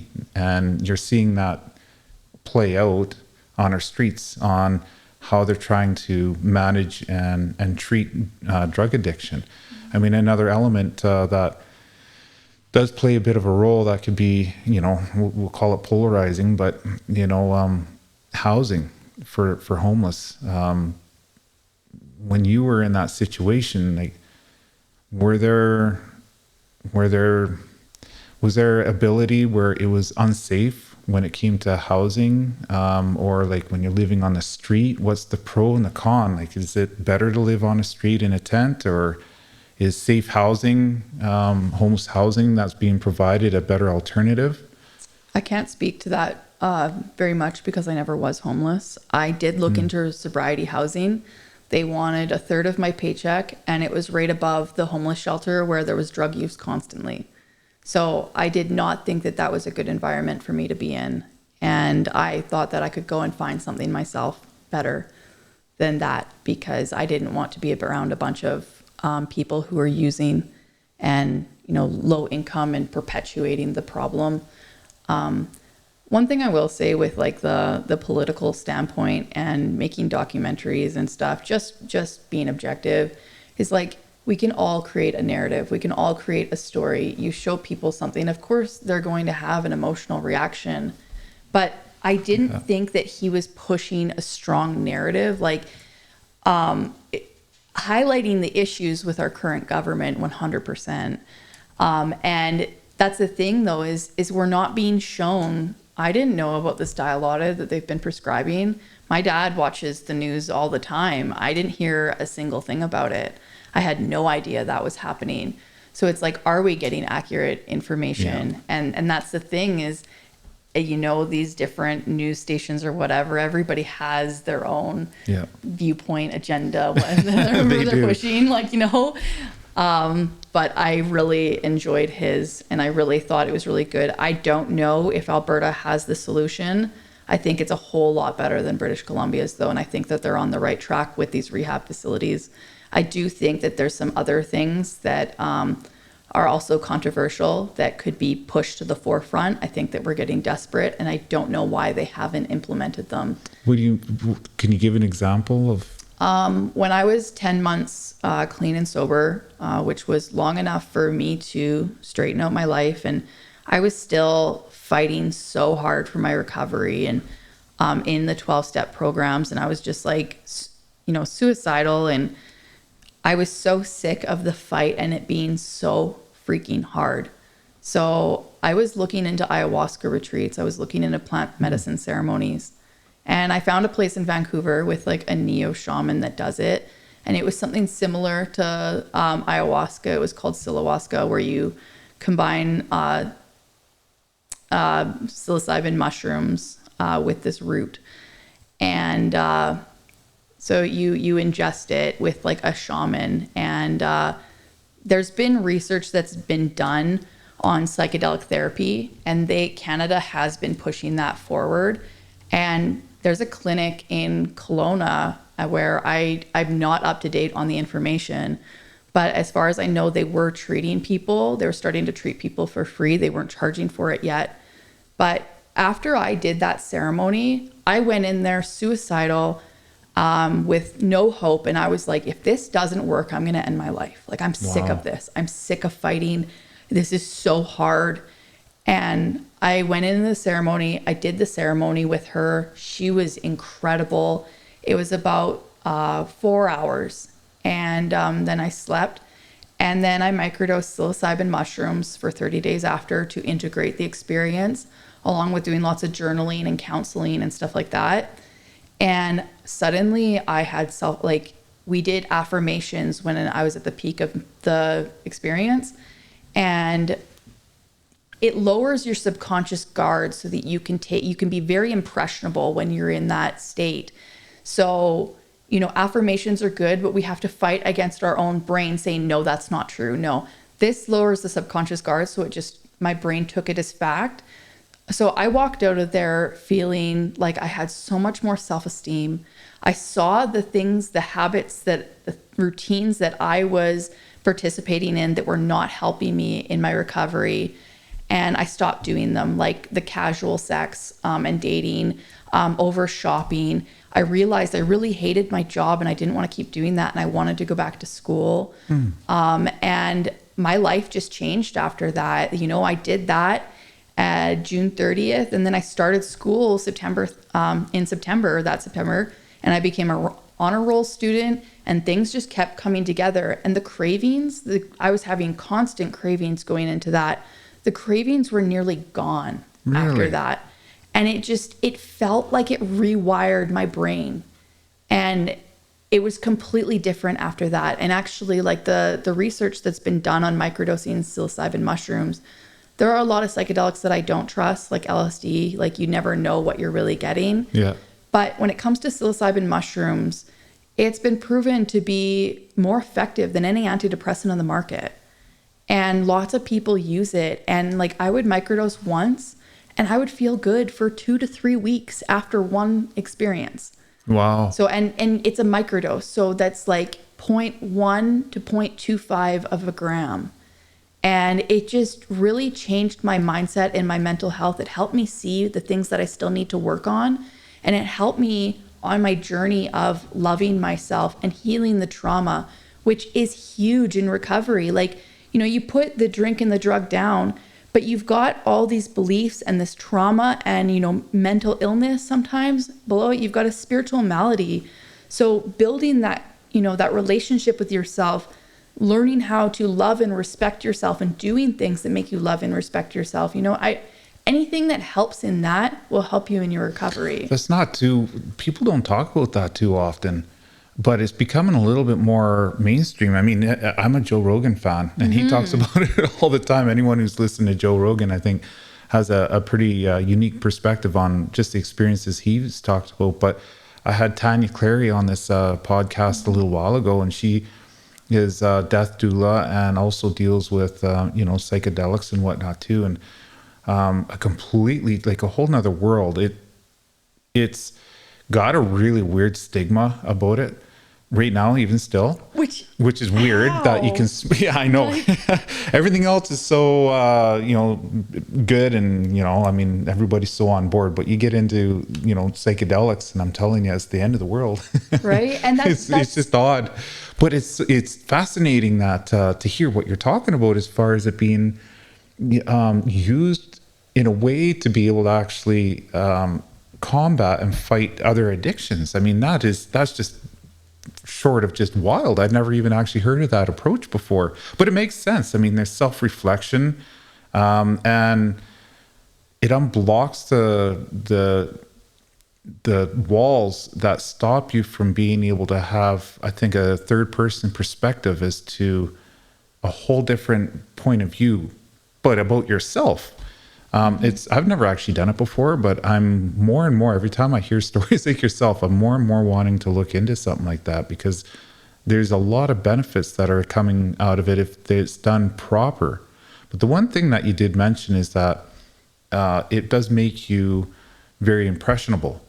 And I think it has to be, if this starts to build out to a little bit more of an accepted approach, you're always going to have that manipulation, right? That's that element that's just not good. And so there has to be, well, do you know of a way you can do a little bit of research as to who, where, like what do you, to be able to open yourself up to something like that, you're going to want to make sure it's with the right person and environment. I have a few things I want to say is it doesn't work for everybody. If you have a history of schizophrenia, or I believe it's obsessive compulsive disorder, it's likely not going to work for you. People that have a family history of schizophrenia, it can actually trigger it. It's not for everybody. It's not the magic solution. There is no magic solution, but it is a very powerful tool. And the thing is people hear drugs and they label them all the same. Not all drugs trigger dopamine and endorphins. This is something that doesn't, like, I had to make myself microdose for 30 days straight. I did not want to. It was kind of uncomfortable. And it's one of those drugs that doesn't make you want to reach for more and more and more, like the endorphin and dopamine producing drugs.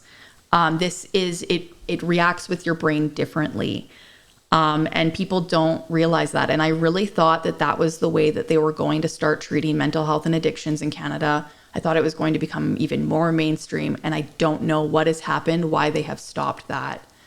But the thing is when people do, sorry, I didn't mean to cut you off. Oh, not at all. When people do have experiences with it, the problem that they make is that, yeah, somebody convinced me and we took like 3.5 grams and then we went to a party and I got really scared. I had a bad trip, man. And it's like that's using it recreationally. I believe it's a medicine. It's to be treated with respect like a medicine. And it's to be done in a safe, warm, inviting environment.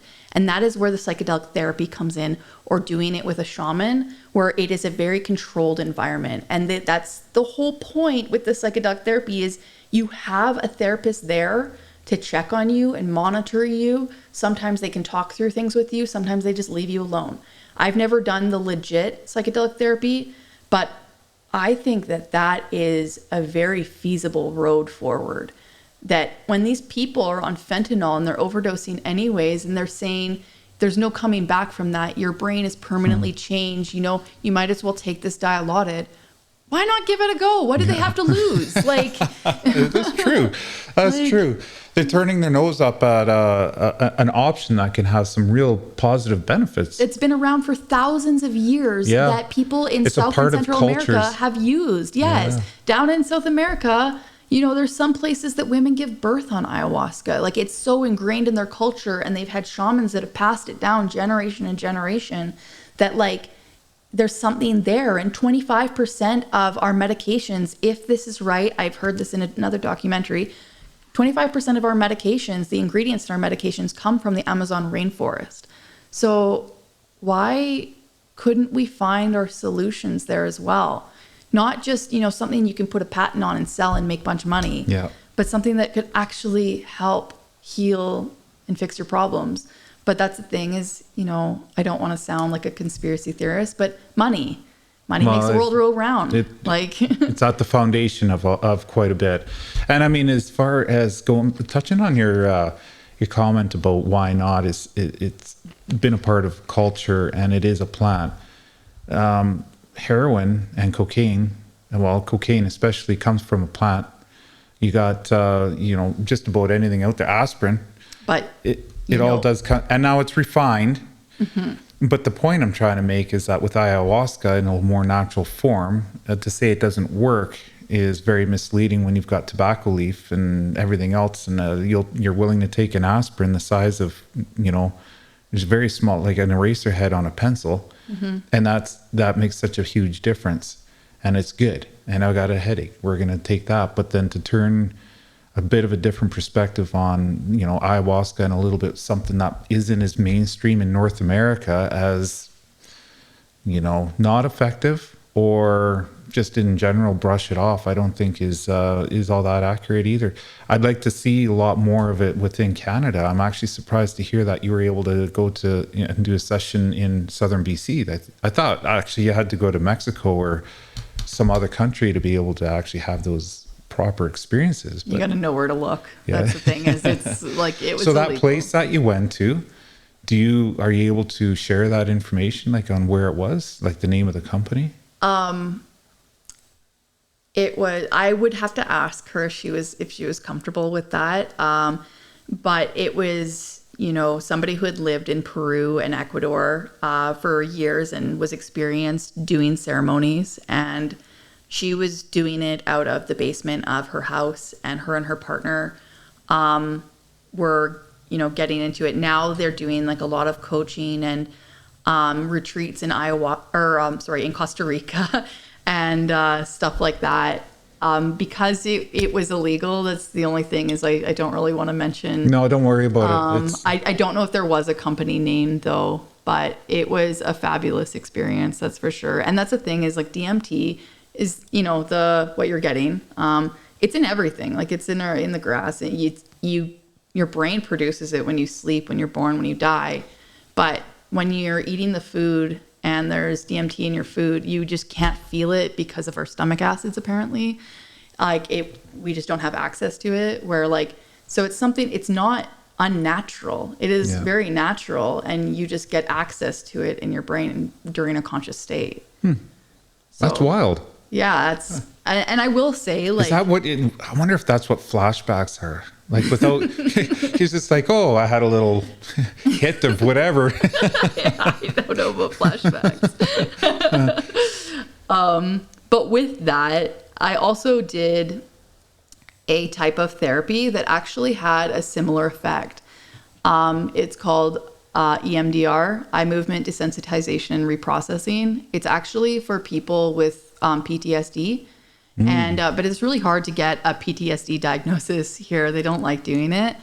But I believe that everybody should go and do that therapy. If you've got any beliefs about yourself or the world around you that do not help you, that are negative belief systems, it is so worth it. And your brain does the work for you, really. Like it's through bilateral stimulation. So you just watch somebody's finger go back and forth with your eyes, and it confuses your brain enough to be able to have access to your most heavily guarded trauma. Because a lot of our like heavy trauma, we haven't actually processed it. That's our brain's way of protecting ourselves, right? But then it can be hard to access it, to get in there, to process it and release it. So that's what this does. And you're just watching a finger go back and forth while focusing on a belief about yourself. And your brain shows you all the memories that and reasons that has made up this belief. And once it's done showing you all the evidence, then you can put in a new belief. So like my starting was that I didn't believe that I deserved to live. And this is no drugs, this is nothing. And I found that it did something similar as the psychedelics did with me. And I believed that I didn't deserve to live. And I was able to, my brain showed me all the reasons that I had that belief about myself. And once we got to the bottom of it, we were able to implement healthy beliefs, like I am worth honoring, I'm worth living, I'm worthy. While you were telling me that, something I just remembered is that, one thing that I think is fairly well common knowledge is that the body wants to survive. The body, like that's just how the human body, the physical part of it is wired. The mental part of it also is true, but it has a different way of being able to use experiences and either suppress them or elaborate based on its perception of how useful that will be for survival. So if you have someone that has dealt with a lot of trauma and they bottle it in, and you have areas where you block it out. Yeah, it's a repressment you don't even remember. Exactly. Sometimes. But the fact of the matter is you still are reacting to that memory. It's just in a subconscious way. You're a lot more susceptible to tense environments. You deal with stress a lot differently. Your health usually manifests in relation to how much trauma you've experienced. Even though you might not dwell on it, it's there. So when you're going through an experience like what you were talking about, it's allowing the brain to be able to release that built up tension in a better way for you to be able to manage it proper, which is making sense because it's wanting to survive. So anything that your body can do with the intentions of what it thinks is a healthy approach on something, it's going to allow you to do or suppress. And then it manifests in other ways. You're dealing with, it goes back to symptoms. So that's a pretty interesting. That's interesting. I think a lot of people are going to get a takeaway from that. It's really helped me. The only thing is their credibility. They kind of shot themselves in the foot. The people that created it, when you create a new type of therapy or something, as a scientist, you want other people to try to disprove it, right? And you're like, go ahead, go and try. These people apparently, according to Tanya, she said that they shot it down, and which affected their credibility. And they say it's very hard to prove. Well, taking antidepressants, that is very hard to prove whether they are helping as well. And I'm saying like EMDR, I swear, I worked through so much stuff that I would have spent about 20, 25 years talking about it. I did it in a year and a half. And I did it every 2 weeks. The problem is that it's expensive. It's $120 to $130, sometimes $140 an hour per session. And you got to do a bunch of them, but it works so much faster than talk therapy. If this was funded, it would help so many people. And even like we all have self-limiting beliefs about ourselves, like and have to do mindset work. Lots of people do their mindset work. This is like a fast way of doing your mindset work is what I have found. If it was done in a way like the Alberta approach, where it's in a controlled environment and part of the healthcare system and treatment process when it comes to addictions and whatnot, there's obviously a bit of a screening process that goes with it so that it's actually used on a case-by-case basis. That's, I think, one of the things I like about the Alberta approach is it's allowing them to be able to help people a lot more than it's on a case-by-case basis. Whereas BC with, just a free, safe supply, air quote, safe supply is a blanket approach where, okay, well, let's just give absolutely everybody what they want, regardless of the outcome and whether or not they want it, instead of more of a case-by-case approach. And what you were talking about allows for the nuance of having it applied a little bit more appropriate for based off the person, and then within a professional application. So you got the environment and the right people and dosages and everything else kind of figured out for that individual and the outcome that you're wanting to accomplish, instead of just, well, let's try this. So I think there's a tremendous amount of value in not only doing that, but you would get the funding for it also. And that is like my vision for a rehab facility. That was what I was trying to talk to you about when I first met you. That's why I get excited about it, because I'm like, there's these things out here that work, you know, like we need to get the word out. And because like there's that, and like you said, like deal with it on a case by case basis. But then there's also things that they've already implemented in BC that also help people. And it is like cognitive behavioral therapy, CBT, and dialectical behavioral therapy. So dialectical behavioral therapy is like interpersonal relations. It teaches you how to cope with life. It teaches you how to deal with people. And it's like proper tools that get you going. And they've got the program in Fort St. John. They've got like I believe it's a 6-month course that you can do.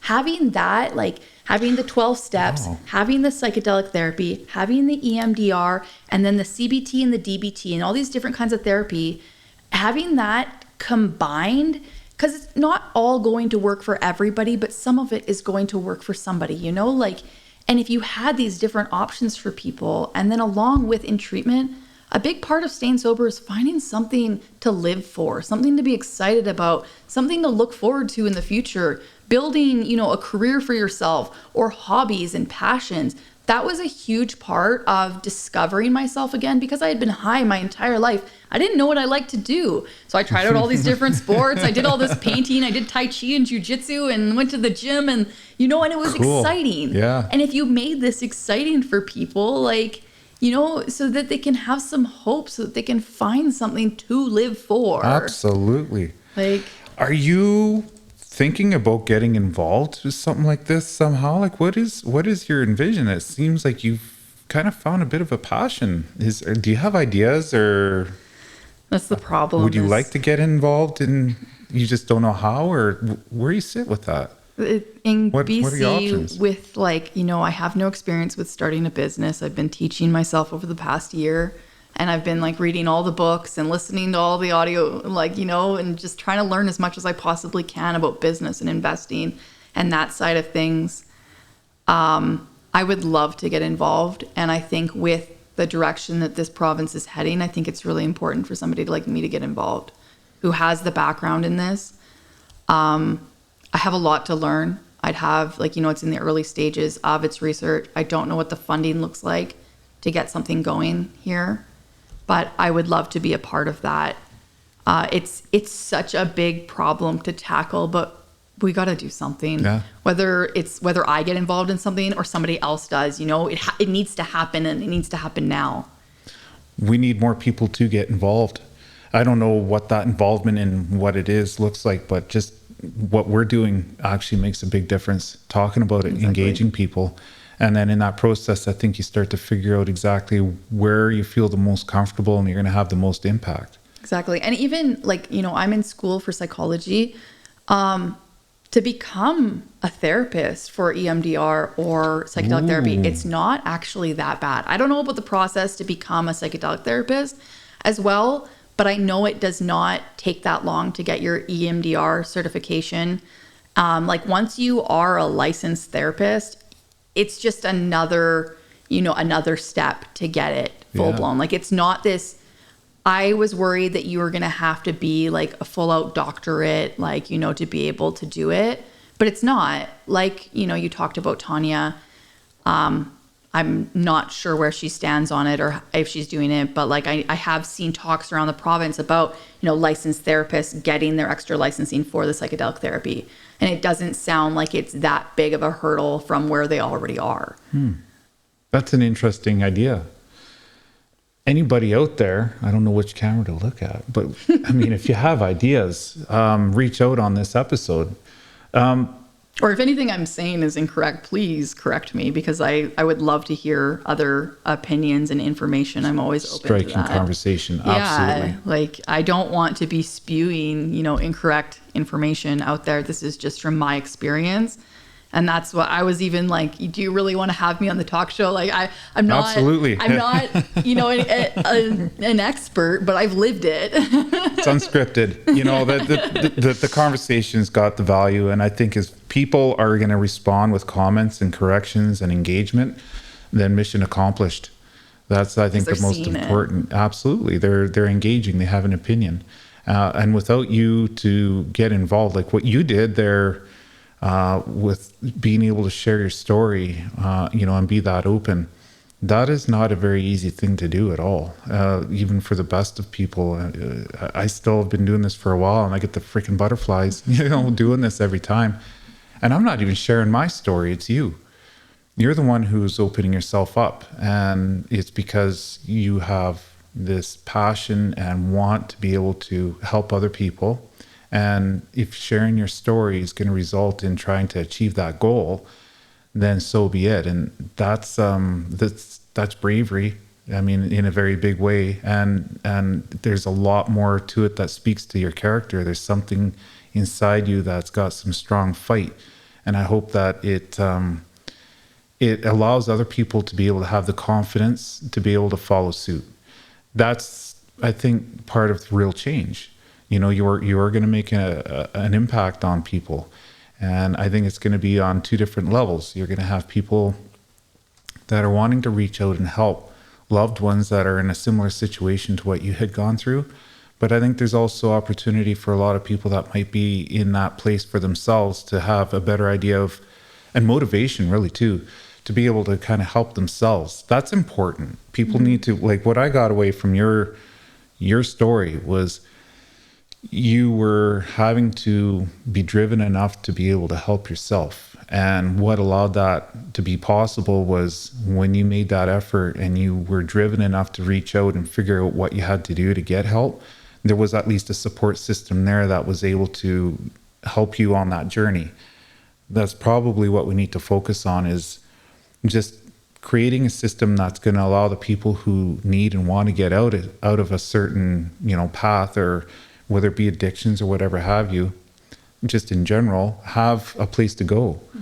And your story is going to be, I think, influential when it comes to that. And I see a very bright future ahead of you with you wanting to get involved. I mean, you're going to have a huge impact. I know it.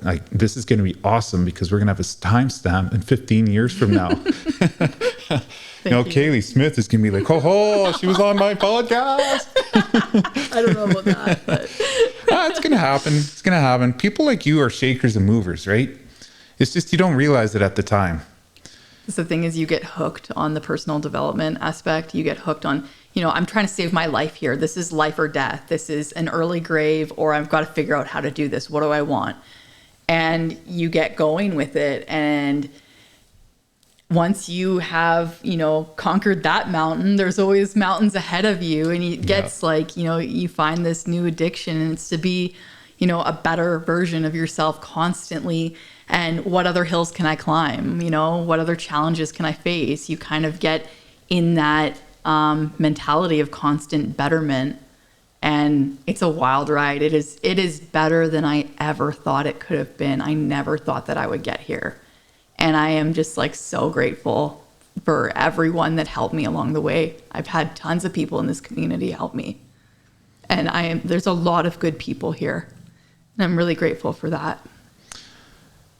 You can't do it alone all the time, can you? You cannot do this alone. And that is the biggest thing, is people try to do it alone. And with this decriminalization, I forgot, I just wanted to mention that I had talked to people who had been in recovery for quite a while, and they said I don't know if I would be able to keep going with this if I was able to go into a store and buy it. Like if it was legalized and I could go somewhere and buy it, I don't know if I could keep doing this. And that is what scares me, because like, you know, you say keep working your program and that'll pass, and you play the tape through of, you know, what does happen when you go and pick up, and you hope that the person's foundation and they have enough tools to get through that thought and feeling. But there's a lot of people out there that don't have those tools yet.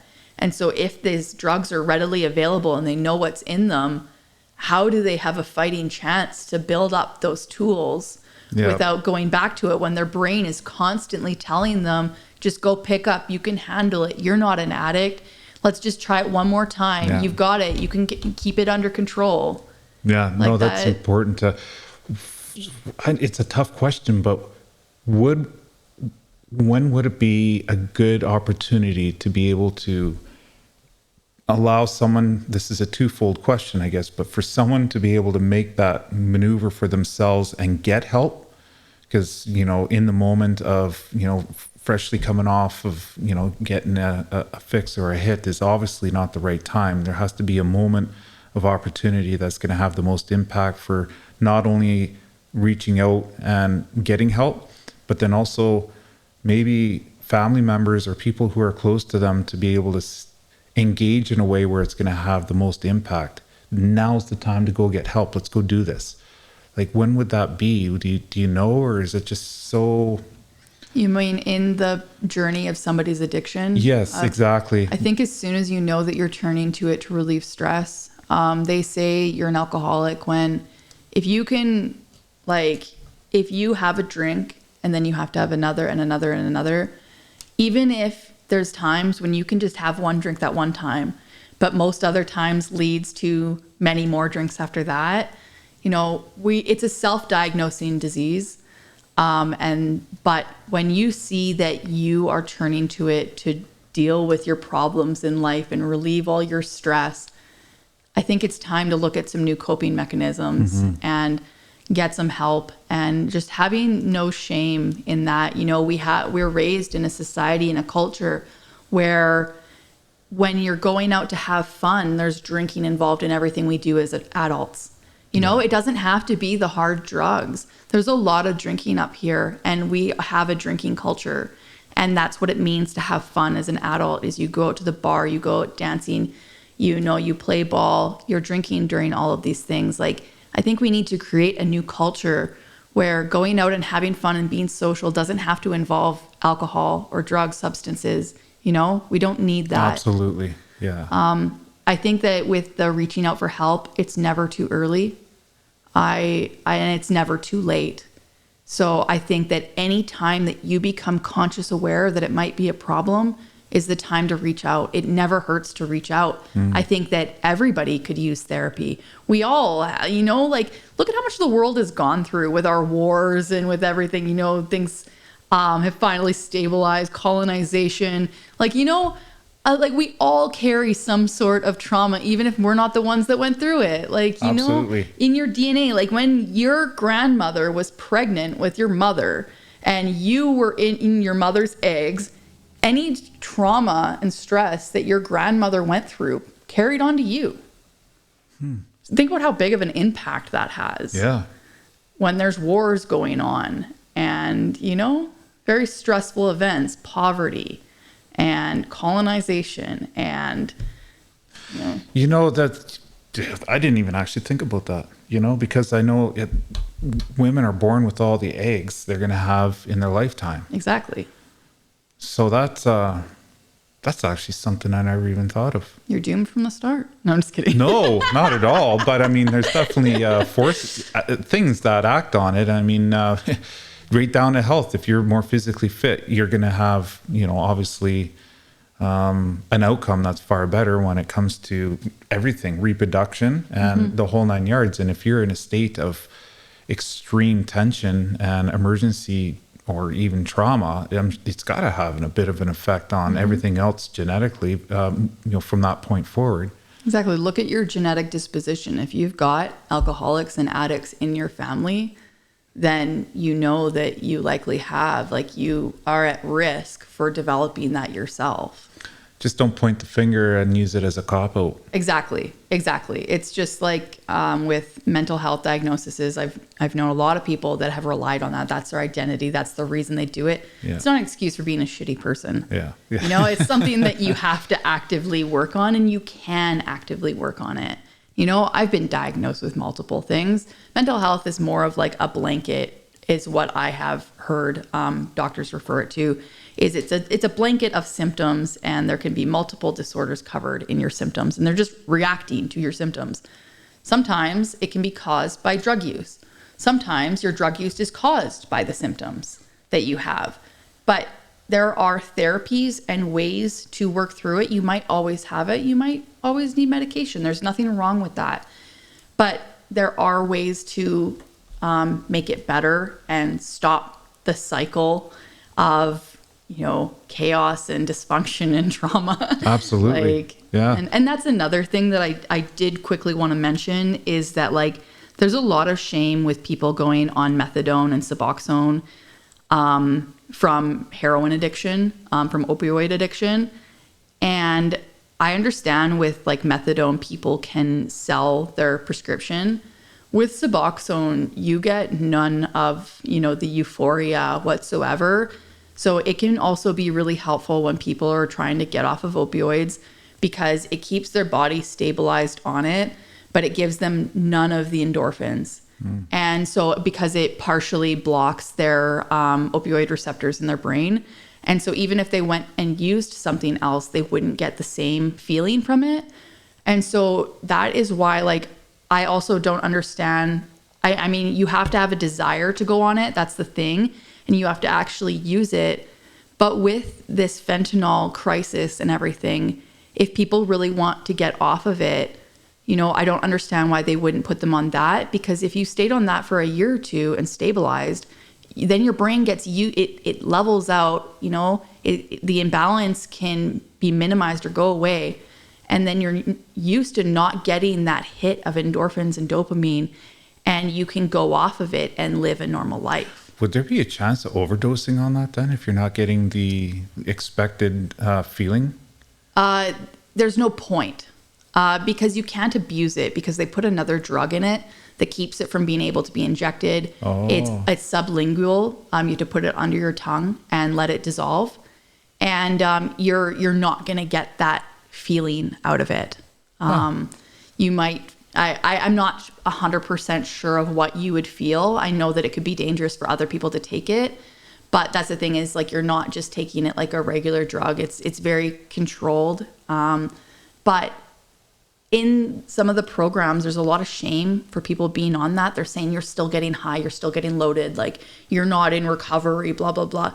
If somebody's fresh off of heroin or fresh off of fentanyl and they're trying their hardest to like be in recovery and they're on Suboxone, are you really going to shame them for that and then like them go off of it and have another relapse and potentially die, where they could be on this, you know, it's scientifically proven, there's the data to back it, and you know, there's medical professionals that are prescribing it. They're not getting high off of it. It's just keeping their body stabilized. It's keeping the cravings away. It's helping them stay mentally stable. And then, you know, they might have to be on it for the rest of their lives, but isn't that better than relapsing again and again and again until they die? Yeah. Or potentially having the chance of, okay, it's been a couple years, let's try to wean off of this. Let's taper down off of it and see how you do without it. And then if you have the desire to go back to the drugs, put you back on it. It's better, and being able to live a normal functioning life than nothing at all and just, you know, cold turkey it. Yeah. You know, you just gotta man up. Like it's just ridiculous. Yeah. Like there's so many different I think the manning up part of it is just having the drive to be able to get help and make the change. Exactly. That's I think that's my takeaway on the manning up, because it's not an easy path to take. And realizing that willpower is non-existent in this. It isn't there's the whole argument of it's just willpower. Realizing that there's nothing wrong with being powerless when it comes to this, and that you need the help, and that's all that matters. It doesn't matter where you stand on the belief with willpower, whether it's willpower, whether it's actually been proven as a disease, but I don't like to call it that. It's an illness. It's a mental illness. But like, no matter where you stand on it, it is what it is. And you need to get help because you have probably tried stopping on your own. And if it isn't working out for you, if you can't stop on your own, either way, you need help. But it can be a very shameful experience because you're like, why can't I get this? Yeah. You know, like people are telling me that I should be able to do this. There's so much shame involved, along with the shame of the things that you did while you were using or to get money to use, you know, like, and that's where the stigma can be hard. But this whole like just supplying them with more drugs, that's not getting rid of the stigma. It won't. And I think one of the symptoms of that is a lot of other things. We didn't touch on it, and I don't know if we want to go there. I mean, I think we did pretty good so far, but there's that whole crime aspect and that whole element of, you know, we grazed over it a little bit, I guess, with a lot of people who are homeless or, you know, struggling with addictions in town, you know, Fort St. John, on the streets, particularly, you know, Vancouver, or like a city center, Toronto, California in the States is just rampant. Aaron did a pretty damn good job, I thought, touching on that in his documentary. I think how he was able to weave through all of that was just nothing short of freaking amazing. But there is a crime element to it because, you know, people are in a place where they need to be able, they're doing whatever it takes. And they're not being treated proper, this catch and release, or, you know, a lot of other people are being victimized because of it. And then as soon as they try and stand up for themselves or speak against it, they're a bigot. They are. And that's a whole nother element of it though too. I mean, there's having a better sense of understanding and awareness of those individuals, but there's also, like you were talking about with the family at the very beginning of this, all Mental how institutions. it affects people around you. It affects family units, you know, and it affects society when you get a bunch of people together that are all trying to be able to get their next fix, and society and the general public now are, you know, in the line of fire when it comes to that. And there are a lot of innocent people being affected. It's not just the families and loved ones. It's other people that are coming into contact. And that's a weird one to try and grapple and figure out how the best way approach on dealing with something like that. I loved in Aaron Gunn's documentary, Canada's Dying, I love how it brought attention to the closure of the mental institutions. That is something that my dad has been talking about. And I'm kind of like, you're old fashioned. Like, you know, those things were awful. That's where my grandma did her nurse's training, was in a psychiatric facility. But it is a good point that like a lot of people do have mental illness that sometimes there is no real coming back from, and there aren't a place for them, and they end up on the street a lot of the time. And, you know, like, it shouldn't look like the way it looked back in the day, but like, you know, maybe there needs to be more facilities to support these people and get them on the right path. Like, you know, and that could help part of the problem. And another part is that like Fort St. John is a land of opportunity. There's, you know, jobs everywhere, and we need people. But there's such a disconnect between an addict on the street and getting a job and getting their life together. You know, there's got to be something to bridge that gap. And that is what we really need. And I think it would really help us all. I think if it was approached the right way, you'd have far more buy-in. But like with general public, but then also government too. I mean, I think a better approach would allow people to feel like it was being handled in a better way. Statistics don't lie. If I could, you know, if you could do it and be like, this many people come through this facility, this many stay clean and sober for years to come. Yeah. You know, and more of an integrated program where it's like, you know, they go into a designated sobriety housing where they have a sober roommate or something like that. And then, you know, you get a job set up through Work BC and you are drug tested regularly, and there's more support after the treatment to get you back functioning in society, you know, the follow and through. And get your life started. And even if that looks like part-time work, so that you can make time for your meetings and your therapy and processing and, you know, building your stress tolerance again. Like, I think we're very all or nothing, where either you're getting help and now you're fixed and it's time to get to work, where it's like, no, sometimes it's a slower process than that. Yeah. And if there was more support around that, I think that we would have, higher recovery statistics. Like, It never goes away, does it? no, it's a long-term fight. There's some days that I feel like I'm a normal person, and then I remember. Yeah. I just went to Spain, and drinking is everywhere. It is very normalized with like a meal. It's so cheap to have a glass of wine or a beer or stuff.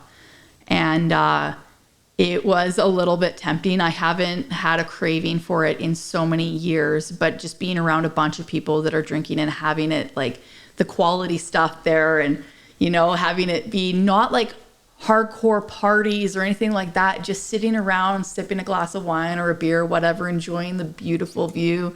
Like, that was one time when I'm like, wow, I wish I was normal right now. Like, I can get that for sure. Absolutely. but it's a constant fight. It's just, but it gets easier. It does get easier, and it gets to a point where the things you're dealing with are different, and it gets to a point where you can live a normal, functioning, happy life, and you don't even think about it. You don't need it. And I'm happier than I ever could have been while drinking. Even if I wouldn't have become an addict and I would have just drank like my family before me, I think that I am much happier and productive and have a better mindset than I ever would have without going down this journey. Like, I am grateful that this happened to me.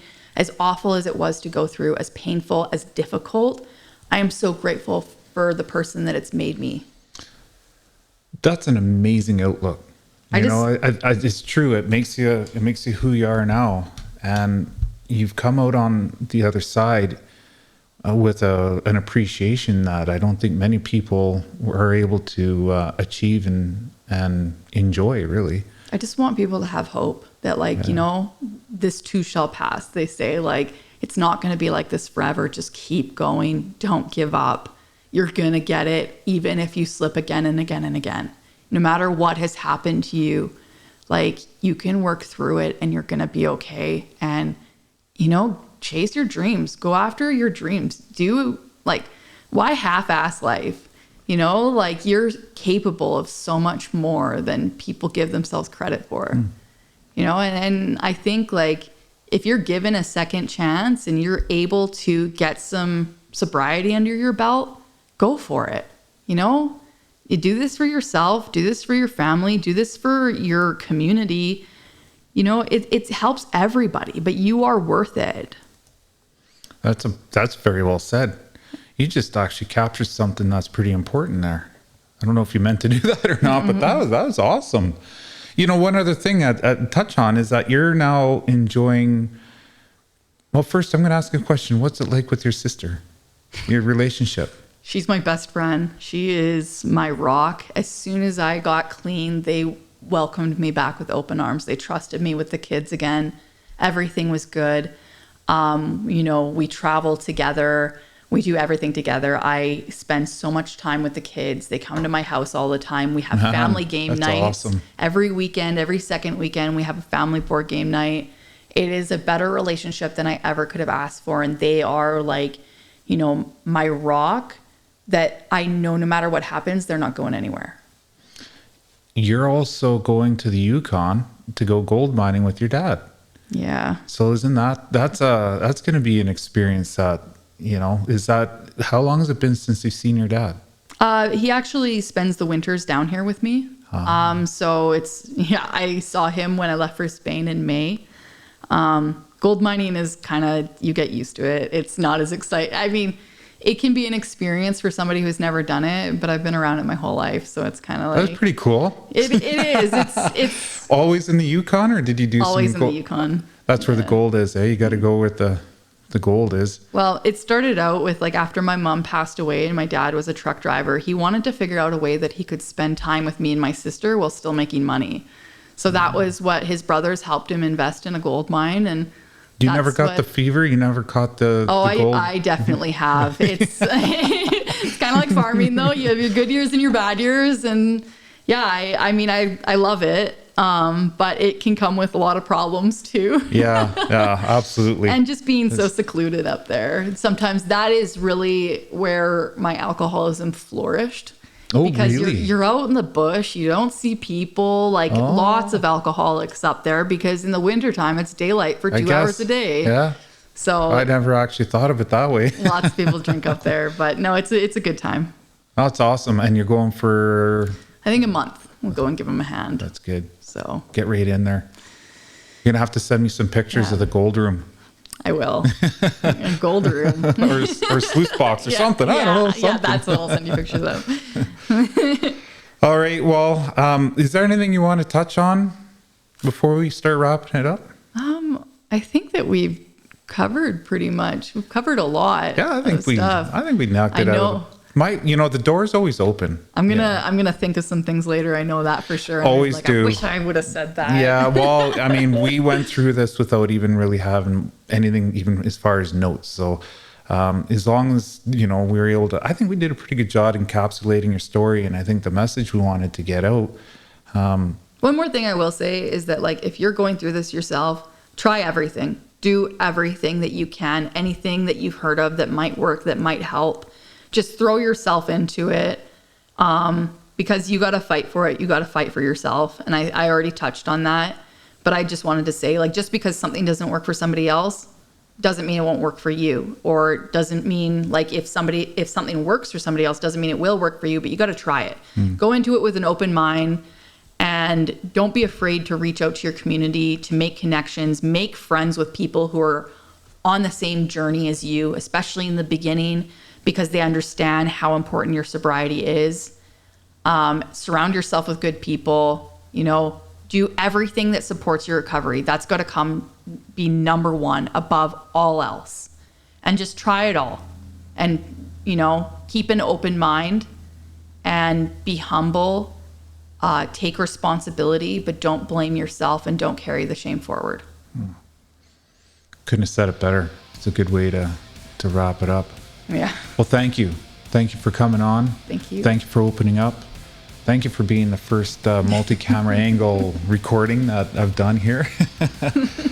And we'll stay in touch. I look forward to, just doing this again with you. Thank you. I really appreciate that.